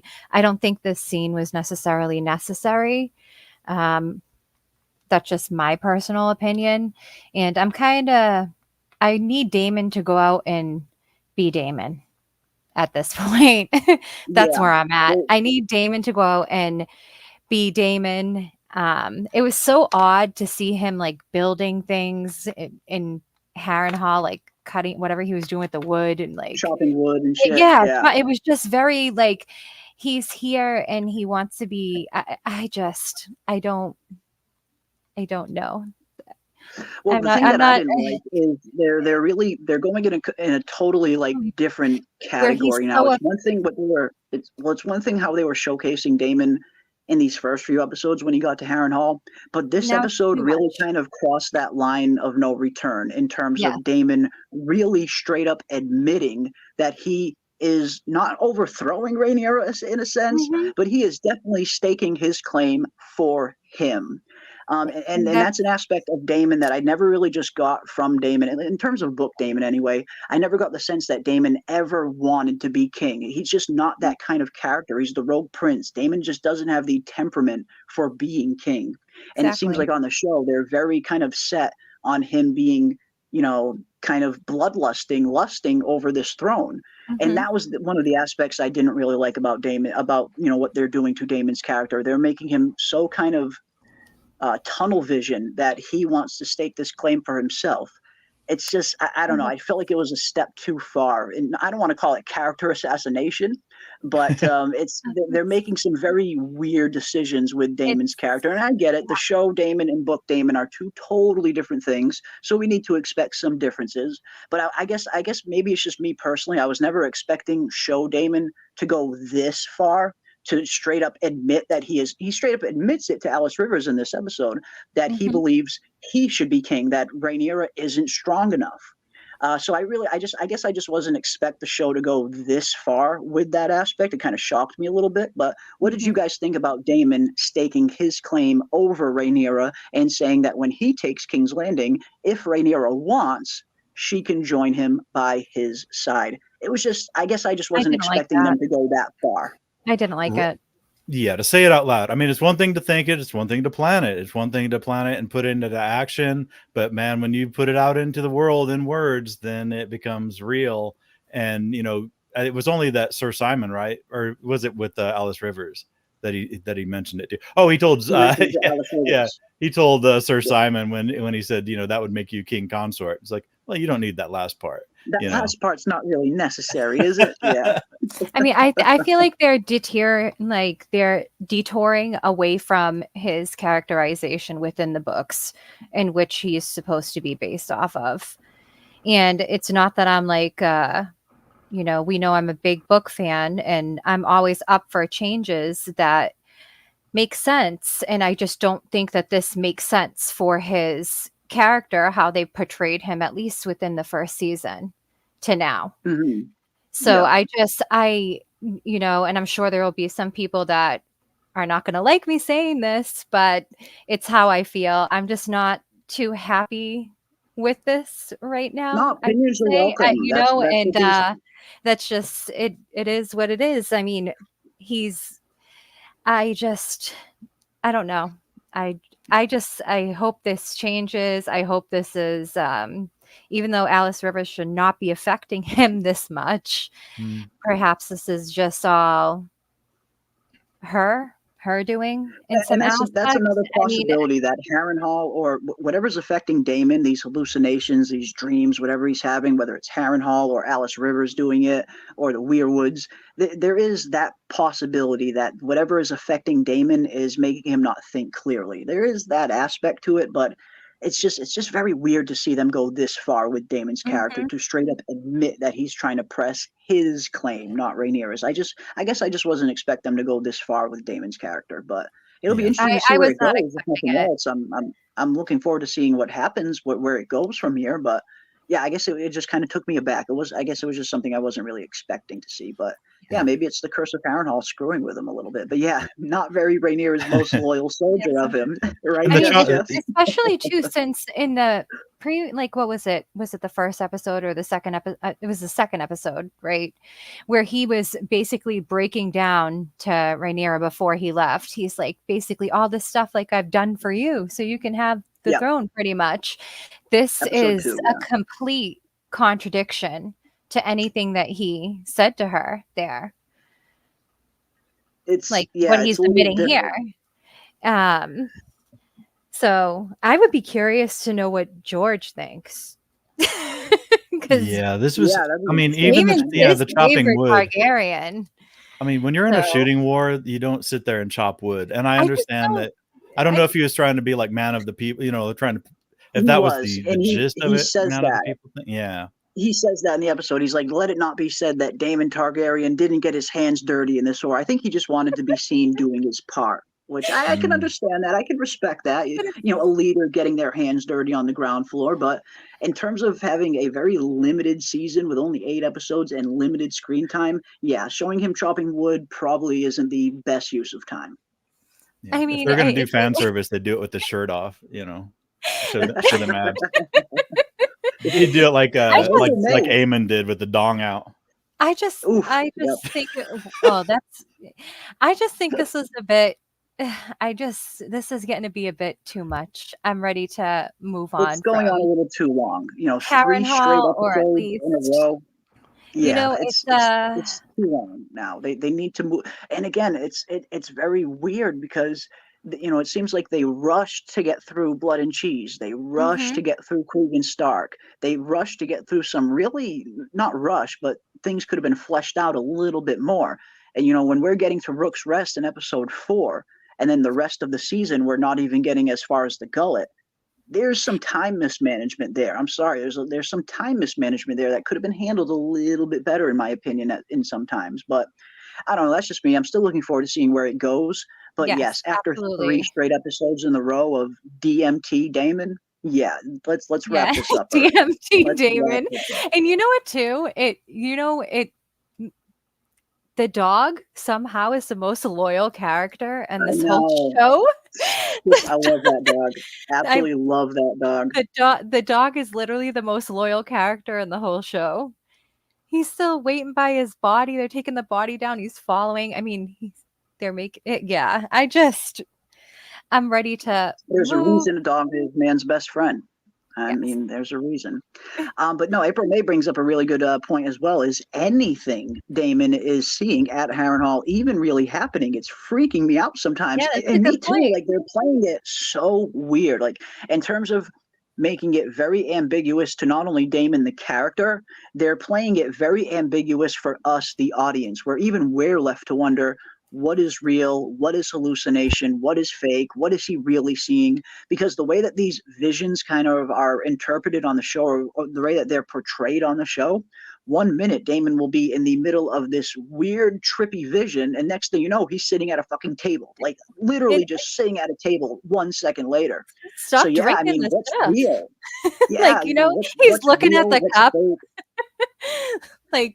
So no, you bring up a good point, April. Is any of it even real? I guess it's at the very least, it's an important question to ask, I suppose. Is any of it even real? Because it is super trippy. And it's a bit of a freak out. It was very interesting too, where why can't I think of his name right now? But he comes in. It's like, what hour? It's the hour of the wolf. I was like, oh, okay.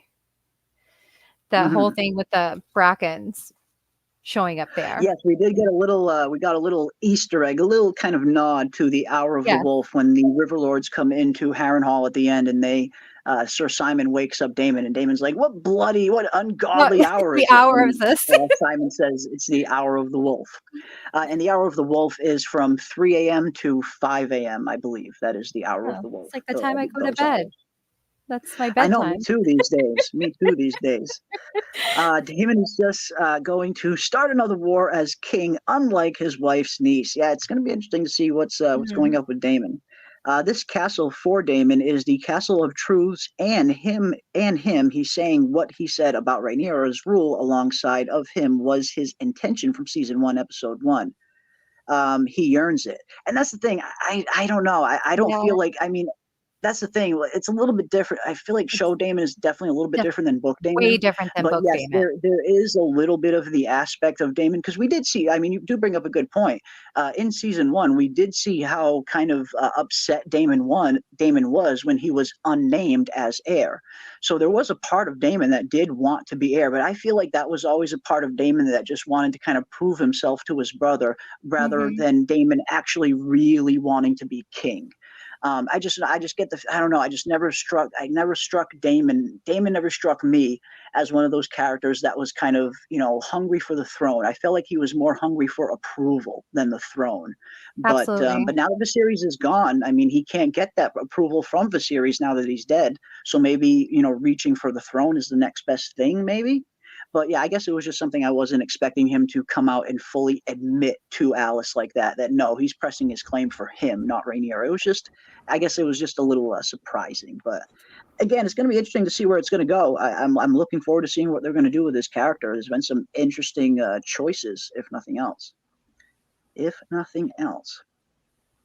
I think I may join since I look forward to this stream. Oh, thank you. Awesome. I hope, if we can provide any kind of, entertainment for anybody, that is super awesome. I'm so glad to have all you guys here. You guys really have been the coolest freaking chat. And I just can't thank each and every one of you enough for all of the support. And we got Leo V for $5. What's worse, Daemon's Harrenhal scenes or Alicent and Cole 50 Shades of Grey love scenes? Oof. And this is something I want to get everybody's answer in the chat. Definitely let me know in the chat, what do you guys think? Do you think the Daemon and Harrenhal scenes are worse? Or do you think the Alicent and Cole scenes are worse? For me, at least with the Daemon and Harrenhal scenes, I get a little bit of an interesting aspect. I've been enjoying the Daemon and Harrenhal scenes for the first 2 episodes. Now it's starting to drag a little bit more. But the Alicent and Cole stuff, I was never really a big fan of from the beginning. So I think, I would prefer the Daemon Harrenhal scenes over the Alicent and Cole scenes. But what about you, Ravener? Do you prefer Daemon and Harrenhal or Alicent and Cole? Well, the thing about the Alicent and Cole scene, at least they ended. They were there for a minute. You got that W2F moment of like, why are we seeing this? And then it ends. The Harrenhal stuff, the DMT trip, like you said, man, it seems like, there's only so much I can absorb of that. And it's like, okay, it's like, oh, he's eating, his hands are bloody. No, he's eating the duck. Oh, okay, wait a minute. Now he's not even in the room. There's somebody else in the room and he's somewhere else. I was like, okay, hold on now. I'm just not gonna. And it's like, do you rewind and try to make sense of it? Not gonna bother. I just so it just does. Yeah. I don't care for the. I will count me among those who. I'm not gonna go back and grouse about all of the stuff that happened in the previous episodes. But the sooner that he does move on, and as soon as Daemon becomes more active and moves on with what he's going to be doing, the better that would be for me. The better I will like that character. Let me put it that way. Okay. What about you, Kayla? Do you like the Daemon and Harrenhal scenes or the Alicent and Cole scenes more? Which ones do you like better? The Daemon and Harrenhal scenes, obviously, because it seems like the things that he's saying in this episode are mirroring what's going on with Aemond in King's Landing, at least. Okay. If you notice, like they're really doing playing on their parallel aspect to each other. Alicent and Cole, I don't care. Don't care. Yeah, the Alicent and Cole stuff I never really cared for from the beginning. At least at the beginning, I really was enjoying the Daemon and Harrenhal scenes. I feel like it's drawn on a little too long. Too late. But I did enjoy that action. I need Daemon in some action. Poor Caraxes is just sitting there. Although we did get that nice little line that I like, where he's talking about, basically like bend your knee or I'll burn you all. And it didn't work. Well, which good it did. But yeah, I mean, poor Caraxes is just like hanging out there and he's probably getting bored too. I imagine Caraxes is getting very bored by now. Caraxes loves to burn at the end of the day, and even Fire and Blood states that Caraxes likes to burn things a little bit more than regular dragons. He loves just burning shit. So yeah, Caraxes is getting antsy. I mean, he wants, he's of Fire and Blood as well. But thank you, Leo V, for the super chat, my friend, and a very great question. You got some glitter coming your way. Glitter bomb. And let's see what the chat is saying. Kiwi Skirt says the Daemon scenes are worse for her. Awesome. Okay, that's cool. That is cool. Let's see what else we got. I lost my spot in the chat. Alice walks like she sometimes forget how to walk in a people body, and I love this about her. I'll have to go back and try to pay closer attention to that, but that's interesting. Definitely the Alicent and Cole soap opera is getting more old than Harrenhal. Okay, awesome. I'd rather watch Daemon at Harrenhal, says Vic. Yeah, me too. Yeah, me too. I mean, I feel like both are dragging on a little too long, but if I have to be forced to watch either Alicent and Cole or Daemon at Harrenhal, I'm going to take Daemon at Harrenhal over Alicent and Cole any day. Alice definitely rubbed something in his hand wounds. He needs to stop letting her touch him. She did. She did fucking throw something onto that cut. That she did. Daemon doesn't want to be king. He just doesn't want to take orders from Rhaenyra, says Ty Briggs. Now, that could very well be an aspect of it as well, especially considering the fight that they just had in episode 2, the way that they kind of parted ways, not very amicably. Yeah, it could just be an aspect of that where Daemon kind of just wants to do this by himself and not seek Rhaenyra's help or her approval. And we see Daemon be very resistant to even sending a raven to Rhaenyra to ask for help. We see Sir Simon Strong actually bring that up to Daemon, that there is a certain matter of payment in terms of renovating Harrenhal and getting it equipped to host a big garrison. You can't do that without coin. And even Simon Strong mentions that maybe we could, send a raven to Rhaenyra and ask her to fund the cost. And Daemon was just shooting it down right away. So yes, I think he's at the point, I think that is part of it, where he is just wanting to do this on his own and he doesn't want to ask Rhaenyra for help. That could definitely be part of it as well. Having him do it at Harrenhal, of all places, makes it worse. The cursed castle known for being difficult to rebuild. Indeed, this is a good point as well. It is notoriously cursed. I wouldn't touch Alice with a 10-foot pole, says Rockers. Get your hands dirty on the battlefield, not the fireplace, says Doc Hayes. Hell yes, Doc. Agreed. Hell yes. Great stuff, guys. Great stuff indeed. I think we got one more super chat as well from Marjan. Thank you so much for the $1.99 super chat. Dog is so cute. Please like. Well, thank you so much for that. Thank you for the $1.99. And yes, smash that like button if you haven't already. If you are enjoying it. If not, totally cool. No worries. But the dog. I mean, the dog's been one of the. I think the dog was been one of the stars of this first half of the season. I don't know. Maybe it's just because I'm a dog lover. Maybe I'm a little bit biased, but every time I see that dog on screen, it brings a little smile to my face, knowing that he is still loyal to Cheese, even though Cheese was abusing him. Still so loyal, nonetheless. Loyal to the end. It is sad. The poor dog. Even when Cheese gets cut down, you see the dog chasing the car afterwards. It's just so sad, man. It reminded me of one of those videos of people that let their dog go and then just take off on the car, and you see the dog chasing after the car. I freaking hate those videos, man. They just break my heart. But yeah, the dog's been awesome. The dog has been so freaking awesome. It's like my mom's dog. The dog looks just like my mom's dog. Yeah, that's why I got even more upset when he kicked the dog in the episode. Ooh, yeah. It's like Rupert brings up a good point. The dog better be careful. Cheese's dog will start looking tasty to hungry small folk before long. If he winds up in a stew pot, it'd be worse than the Red Wedding. Oh, don't say that. Don't devastate me. You bring up a good point. That would devastate me. Yeah, that would be more heartbreaking than the Red Wedding at this point. That would be just devastating. But you do bring up a good point. The food scarce is getting very dire. It is getting very, very dire. We have a member chat from Dana Marie. Thank you so much, Dana Marie, for being a member for 13 months. Wow, thank you so much. Just wanted to say you are still awesome, and thanks for an awesome 13 months, and I can't wait for the next 13. Wow, thank you so much for that, Dana. Very much appreciate you. And yes, I cannot wait to dive back into From right after House of the Dragon is over. I've been waiting patiently for another From Season 3 trailer. Hopefully we'll be getting one soon. From did just go to San Diego Comic-Con. I was really hoping that they were going to drop a trailer. And if hopefully we'll get something soon. We need some more From promotional material to kind of dissect. But thank you so much. And thank you for the gifted memberships. 2 gifted memberships. Thank you so much. Looks like Trivial Mistakes is now a member, and Mr. Revenge is also now a member. Welcome one, welcome all. Of course, my woe button has been disabled because we've been getting some complaints that it is a little too loud, but I do still have the glitter bomb, so we got some glitter coming your way.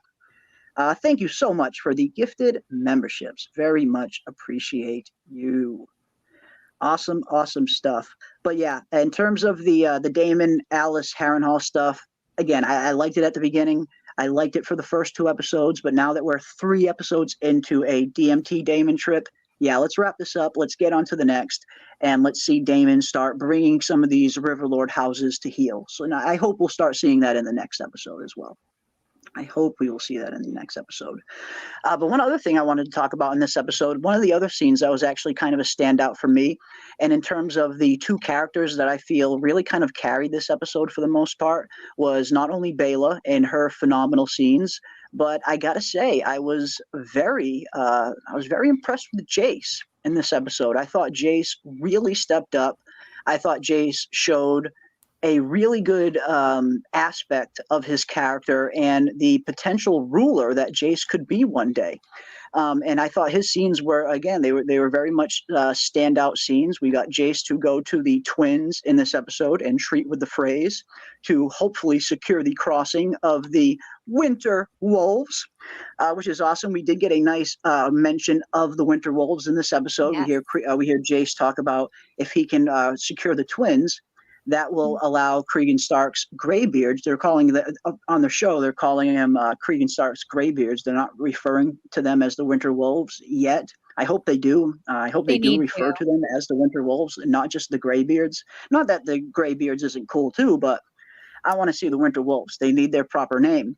But yes, Jace in this episode, without telling his mother, departs from Dragonstone and goes to the twins to hopefully treat with the phrase to secure the crossing of the Winter Wolves. And not only does he successfully secure the crossing, but he also successfully secures the patronage of the twins, as in exchange for Harrenhal, he wants bent knees. And I loved that freaking scene. I loved that little bit of dialogue there where they ask him, when Jace says, well, the queen is going to require one more thing, bent knees. Just another mic drop moment, really like that. But overall, in terms of Jace really kind of showing a glimmer of what kind of ruler he could be one day. In terms of, I know we talk a lot about some of the good-natured and, gray-natured kind of anti-hero characters of the dance. There's not a lot of characters in the Dance of the Dragons or on House of the Dragon that I can point to and say that they are kind of almost all outright good. They're good-natured. Jace, I feel, is one of those characters. I feel like he was brought up right, and I feel like we do see the stark difference in how much better of a mother Rhaenyra was than Alicent, at least on the show. Rhaenyra seems to be a much better mother just for the simple fact as to how her children turned out compared to Alicent's. So we really saw in this episode, I feel, a nice glimpse of Jace, the heir the heir to the Iron Throne, the prince, and potentially one day the ruler that he could be himself. I really felt like he showed and acquitted himself with absolute honor in this episode. He secured a major win for Rhaenyra, and he proved that he can kind of shoulder the burden of command. I was very impressed with Jace in this episode. Yeah, I'm definitely on board with that. You know, we saw him kind of like chafe under being like held too close for too long, and finally he's getting allowed to go and do stuff without, you know, where he isn't being treated with kid gloves. And I mean, this negotiation with an old established lord, you know, in the fry, you know, he did a good job. He got what he came for, and you know, and like really drove a hard bargain essentially. So yeah, I was definitely impressed. And this is one of those that it kind of makes me wonder. I'm like, ooh boy, you know, whenever anybody's like super cool, super level-headed, making good decisions and successful, yeah, they ain't long for this world. I don't know. Yeah. It was good, man. Like again, we saw a really good glimpse of the leader that Jace is capable of being. And like you said, he was kind of chafing under Rhaenyra's kind of close watchful eye, where she's holding him very close to the chest. She's not letting him partake in even scouting missions like she's letting Baela go on. So yes, Jace is getting to the point now where not only is he chafing, but he's worried about his own image. He doesn't want the rest of Rhaenyra's men and the rest of his men thinking of him as this kind of sheltered princeling that's being protected by his mother. He wants to prove himself. He wants to show everybody that he's capable of being a leader himself. And I feel like he went a long way in proving that in this episode. I was really impressed with him. Yeah, and to be fair, you know, she had just lost Luke, and she wasn't in any hurry. I mean, she was being overprotective, but you know, I mean, that's a classic story trope, you know, where like the parent is overprotective and the kid just wants to. I mean, every Disney movie ever has been that way, you know. Like the kid just wants to be free. It's the caprice of youth, as Otto puts it earlier in the season when he talks about Aemond taking out Luke. I think that's a little oversimplification in that case. But in this case, yes, we're seeing that zeal of youth where he wants to kind of fly out from the nest, so to speak. And I feel like every kid goes through that, whether you're a male or female. Every kid gets to that point where they get in that, not rebellious phase, but they get to that point where they want to show their parents that they're capable of being adults. And again, I feel like that's kind of where Jace is right now, where he respects his mother's position. He respects his mother as queen, but at the same time, he needs Rhaenyra to understand that she needs to start treating him more like an ally and the future heir, and not just her son. And again, I feel like that's where we see a little bit of Rhaenyra's motherly side come out. I do feel like Rhaenyra is the better mother than compared to her and Alicent, at least on the show. But yes, I think Rhaenyra. And in the book too, probably, yeah. In the book, she was almost not quite as vegetative as Helena, but she was a little bit incapacitated, right? And he stepped into the Regent shoes kind of on his own, right? If I recall. Jace? I thought Jace. That's how Jace really went to the forefront, because Rhaenyra was kind of like in the book, where he's actually the one in the book who comes up with the dragon seed idea. There's a mention of Mushroom kind of trying to lay claim that it was his idea, but in the book, it's mostly Jace that is taking part in setting up this dragon seed thing. And I think they started to lay a little bit of the groundwork for that in this episode as well. Where yes, it's going to be Rhaenyra, but I think Jace is also going to have a heavy hand in this dragon seed storyline and plot line. But I just like how we're seeing Jace become a man, as Ty Briggs says here, which I do agree with for the most part. Yes, we're seeing Jace grow up right before our eyes. It's crazy seeing Jace become a man right before our eyes. I think somehow he knows Daemon will fall in line. Jace has been a very consistent character throughout his entire life, and he has, in terms of Jace's kind of consistency from season 1 to now, he has been one of the more consistent characters in terms of motivations, temperament, and things like that. He's been very consistent in his views and in his honor. And that's why I was really looking forward to getting a little bit more of Jace and Cregan up north. I was really hoping to see them kind of establish that friendship a little bit more. So I was really bummed that that Cregan Stark was only on screen for a total of 6 freaking minutes. But at least in this episode, we are starting to see Jace step up. And even though he does it without his mother's command, he really steps up in this episode and, again, secures a major W for the Blacks. So, yeah, like you said, Ty, we're seeing Jace kind of step up and become a man. He's doing the things that Daemon should be doing. Good point, Kayla. Very good point. He is exactly doing the things that Daemon should be doing. That is very well said. And yes, I heard Ravner say pretty much, yes, in the book, she is pretty much incapacitated. She's like under tremendous duress and grief after Luke dies. And he definitely, like, the scene. She even considers ending the war at one point after Luke dies. She considers giving up her claim entirely in the book. Absolutely. And actually, in the books, he's responsible for reconciling with Corlys and having Rhaenyra name him Hand of the Queen. So he does play a major role. I don't want to say too much because I think I can easily drift into spoiler territory with this character. And I don't want to, I'm trying not to spoil too much because we know that's my bad habit.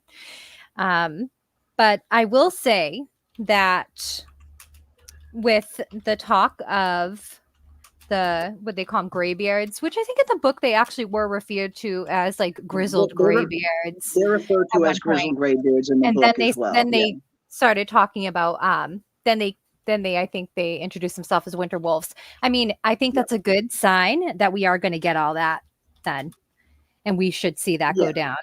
So I'm going to take that as like a positive and hope that comes sooner than later, because you know who we'll be seeing. I cannot wait to see Roddy the Ruin. Not only Roddy the Ruin, but I want to see Red Rob. I want to see Red Rob Rivers as well. Yeah, there's some really, really good characters in those Winter Wolves. Yes. I think they're basically probably gonna, when they appear, I think what we're going to see is them show up at the fray, like right there with Lord Forrest Frey and what is this, Sabitha Frey? Sabitha? Yep. Yeah, something like that. I can't remember off the top of my head. Yeah. So I think we're going to see that happen sooner than later. And that means that we'll probably get Battle of the Lakeshore in the future as well. So, or would you call it fish feed? The fish feed. The fish feed. So, and they are kind of, earlier in this episode during the council meeting, they are kind of, we do see Aemond and Tylan talk about the Lannister army is on the march. And we've all been wondering, what is the second big battle going to be in season 2? I think. Yeah, I think it is going. I think that's where they're going, and hopefully we'll get a nice look at Pate the Longleaf, the legendary Lannister Slayer. Squire. The Squire, Pate the Longleaf. I mean, if you guys like Podrick, and Podrick was a legendary squire. Don't get me wrong. I don't want to take anything away from Podrick. He was an absolutely legendary squire. But Pate the Longleaf is freaking badass. And I really, really hope he gets cast on the show. I hope that's not one of the characters they left out. I hope so. Yeah, it was cool to see this because, like you said, Kayla, they really kind of foreshadowed a good amount of things in this episode. As slow as the episode was at times, and I do admit this is probably, in terms of overall, this was probably my least favorite episode of the series of season 2 so far. But there were still some interesting moments. We got some interesting kind of direct callbacks to the book, like Melee's head on the cart, like the fused armor to Aegon's skin, Aemond becoming regent. We did see some nice little Easter eggs directly from the book, so I did enjoy that as a book reader. But overall, the episode, it was a little bit slow. It was a little bit clanky at times. Some of the dialogue wasn't always the best. And that's very surprising, especially considering that Ty Mickle was the writer for this episode, who has written with George on the A Song of Ice and Fire series. But overall, like you said earlier, Ravener, it's tough to follow up an episode like Rook's Rest. After you have such a big spectacle like that is executed so well, it's so hard to follow that up. Who wants to follow up the Rolling Stones on stage? Nobody. So I definitely don't. So I definitely don't envy their position in terms of being the episode following Rook's Rest. It was a tough bill, no matter who was put in that position. But I do feel like there were some decent scenes. I really loved Baela in this episode. I loved Jace in this episode. There were some really good scenes there. And as you mentioned, Kayla, there was some good foreshadowings for some things to come. We got great foreshadowings for the Winter Wolves. And of course, we got a great foreshadowing for the freaking Dragon Seeds, which we are going to see. So yeah, overall, even though it wasn't my favorite episode of the season, there were still aspects of it that I did enjoy. But hopefully by next week, Daemon's DMT trip can be completely wrapped up, because that is just dragging on a little too long now. I enjoyed it at first, loved it for the first 2 episodes, but now that we're 3 episodes into a Daemon DMT trip, yeah, we need to move this along, and Daemon needs to start bending some knees out there in the Riverlands and gathering up an army, because we're not going to win this army on these graybeards alone. You need a standing ground army. So yeah, overall, let's give some ratings, and I want to get everybody's rating in the chat as well. Where do you guys rate this episode in terms of 1 to 10, 1 being shit, 10 being great? Where do you guys rate episode 5? For me, this is I probably got to rate this episode a 6, and that's being generous. That is being generous. I'm only giving it a 6 because I really enjoyed Jace in this episode, and I really enjoyed Baela in this episode. Without those 2 strong performances, this might have been a 5 or lower.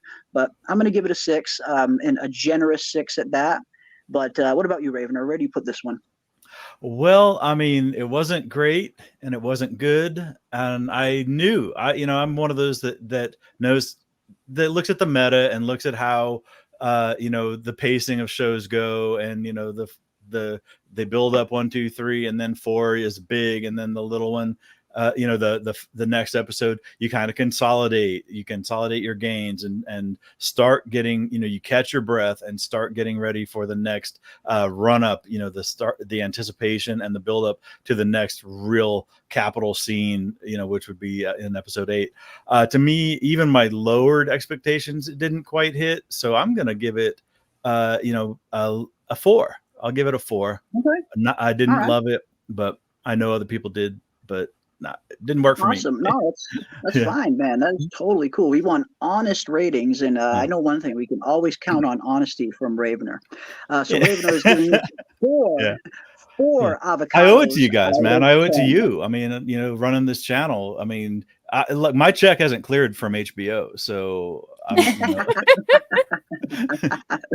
Well, I do appreciate you guys. I love doing these shows and having all of you awesome co-hosts on here with me, whether it's Saturday night, Sunday night, or Monday night. I can't appreciate each and every one of you enough taking the time out to come and hang out and help me quarterback some of these shows and hang out with this phenomenal freaking chap. But what about you, Kayla? Where would you rate episode 5 from 1 to 10, 10 being good? So I had it at a 6 as well. Okay. I've been doing the polls in YouTube all day that I've been seeing coming up, and I've just been hitting it as a 6. So I think this is actually my lowest rated episode, because I think it was 2 episodes before. I think I rated that a 6.5. Mm-hmm. So. Yeah, if we're going off these first few episodes, for me, Rook's Rest was the best, episode 4. Mm-hmm. Then episode 2 would probably be my second favorite. Episode 1 would probably be my third favorite. Episode 3 would probably be my 4th favorite, with this episode being my 5th favorite. That's probably how I would rank the 5. That's pretty much my thing too. So awesome. Battlefield Boxing and MMA is giving me a 5 out of 10. Awesome. We got Frenchie with a 7. We got Lord Ravener and his 4 avocados out of 10. We got a 5.5 from Brent. We got a 5 from Crazy Description. Awesome stuff, guys. We got a 5.5 from Jess. Awesome. We got a 2 out of 10 compared to previous episodes from Trivial Mistakes. Oof. All right. I like it. I like the honesty, guys. Leo V gives it a 5.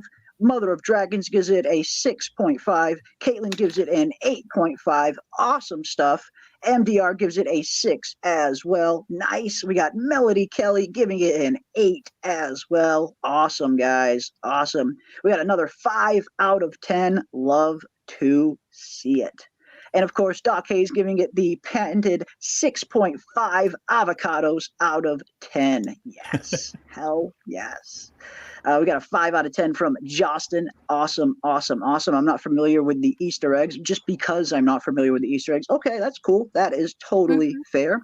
Had to fast forward the DNA scene, but otherwise I give it a 7.5, says Kiwi Skirt. Awesome. Awesome stuff. Great ratings, guys. Absolutely great ratings. Love seeing the honesty. I love getting everybody's takes on this, whether you guys love the episode, whether you guys hate the episode. Always we want to know what you guys hear, and never hesitate to tell us your opinion, whether it's same opinion as ours or whether it's a completely, totally different opinion from ours. We want you guys to always feel comfortable to speak your mind. That's what these conversations are for us to kind of get into the nitty-gritty, see what we liked, see what we didn't like, and talk about everything in between. So I very much appreciate each and every one of you taking the time to come and hang out with us and sharing your thoughts and your theories for this episode and some of the episodes that are going to be coming down the line. So I cannot thank each and every one of you enough.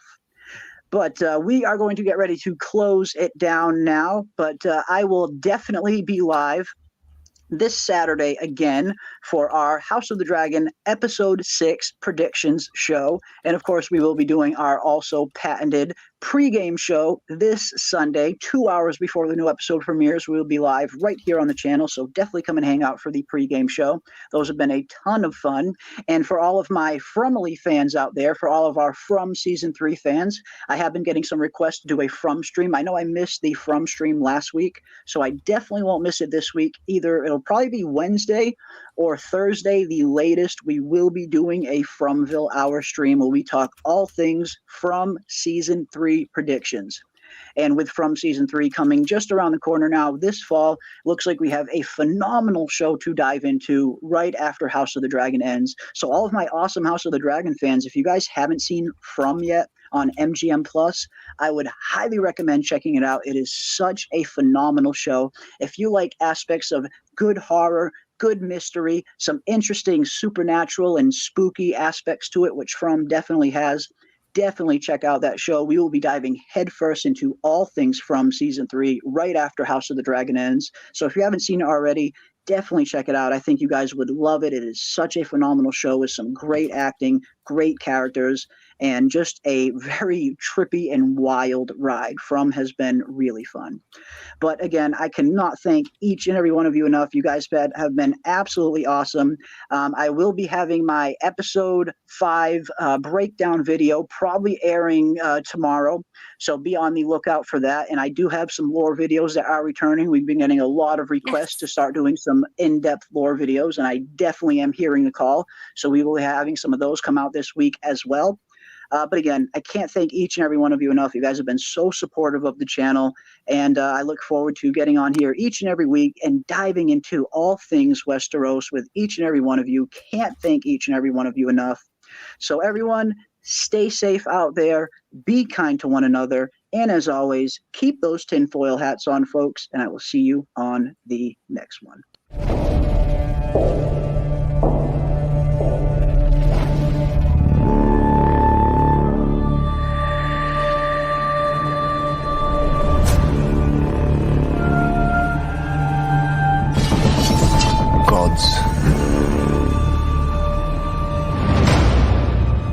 Kings.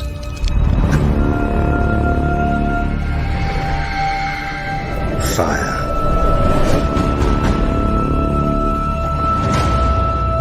And blood.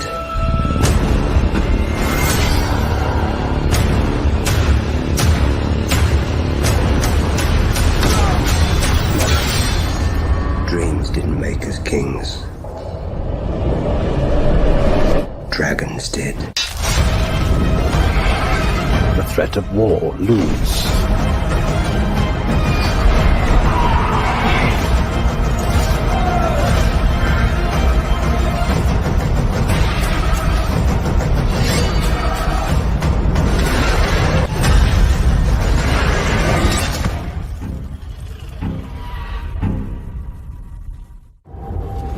There is no war so hateful as a war between kin. I mean to fight this war and win it. I will not be thought weak. I wish to spill blood.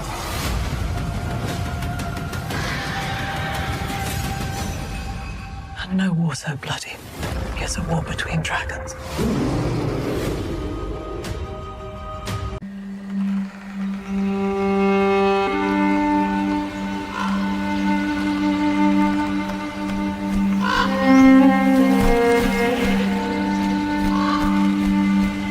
Duty is sacrifice. It eclipses all things, even blood. All men of honour must pay its price. North owes a great duty to the Seven Kingdoms, one older than any oath. Since the days of the first men, we have stood as guardians against the cold and the dark. But my ancestor, Torrhen Stark, began a tradition by making an offering at the onset of winter. 1 in 10 men from our household was to be chosen to fortify the watch. This is not a sentence, but an honour. A duty embraced by all who serve the North. Even by mine own kin. The North must stand ready. Winter is coming. Behold! The traitor dragon Mysaria! Slain by King Aegon! Our terms are simple. Bend the knee to me, or your house burns. You were made to wear a crown. The king does not lack for heirs. The people whispered when Viserys lived there was peace. The path I walk has never been trod. There is more than one way to fight a war. What we must do now is terrible.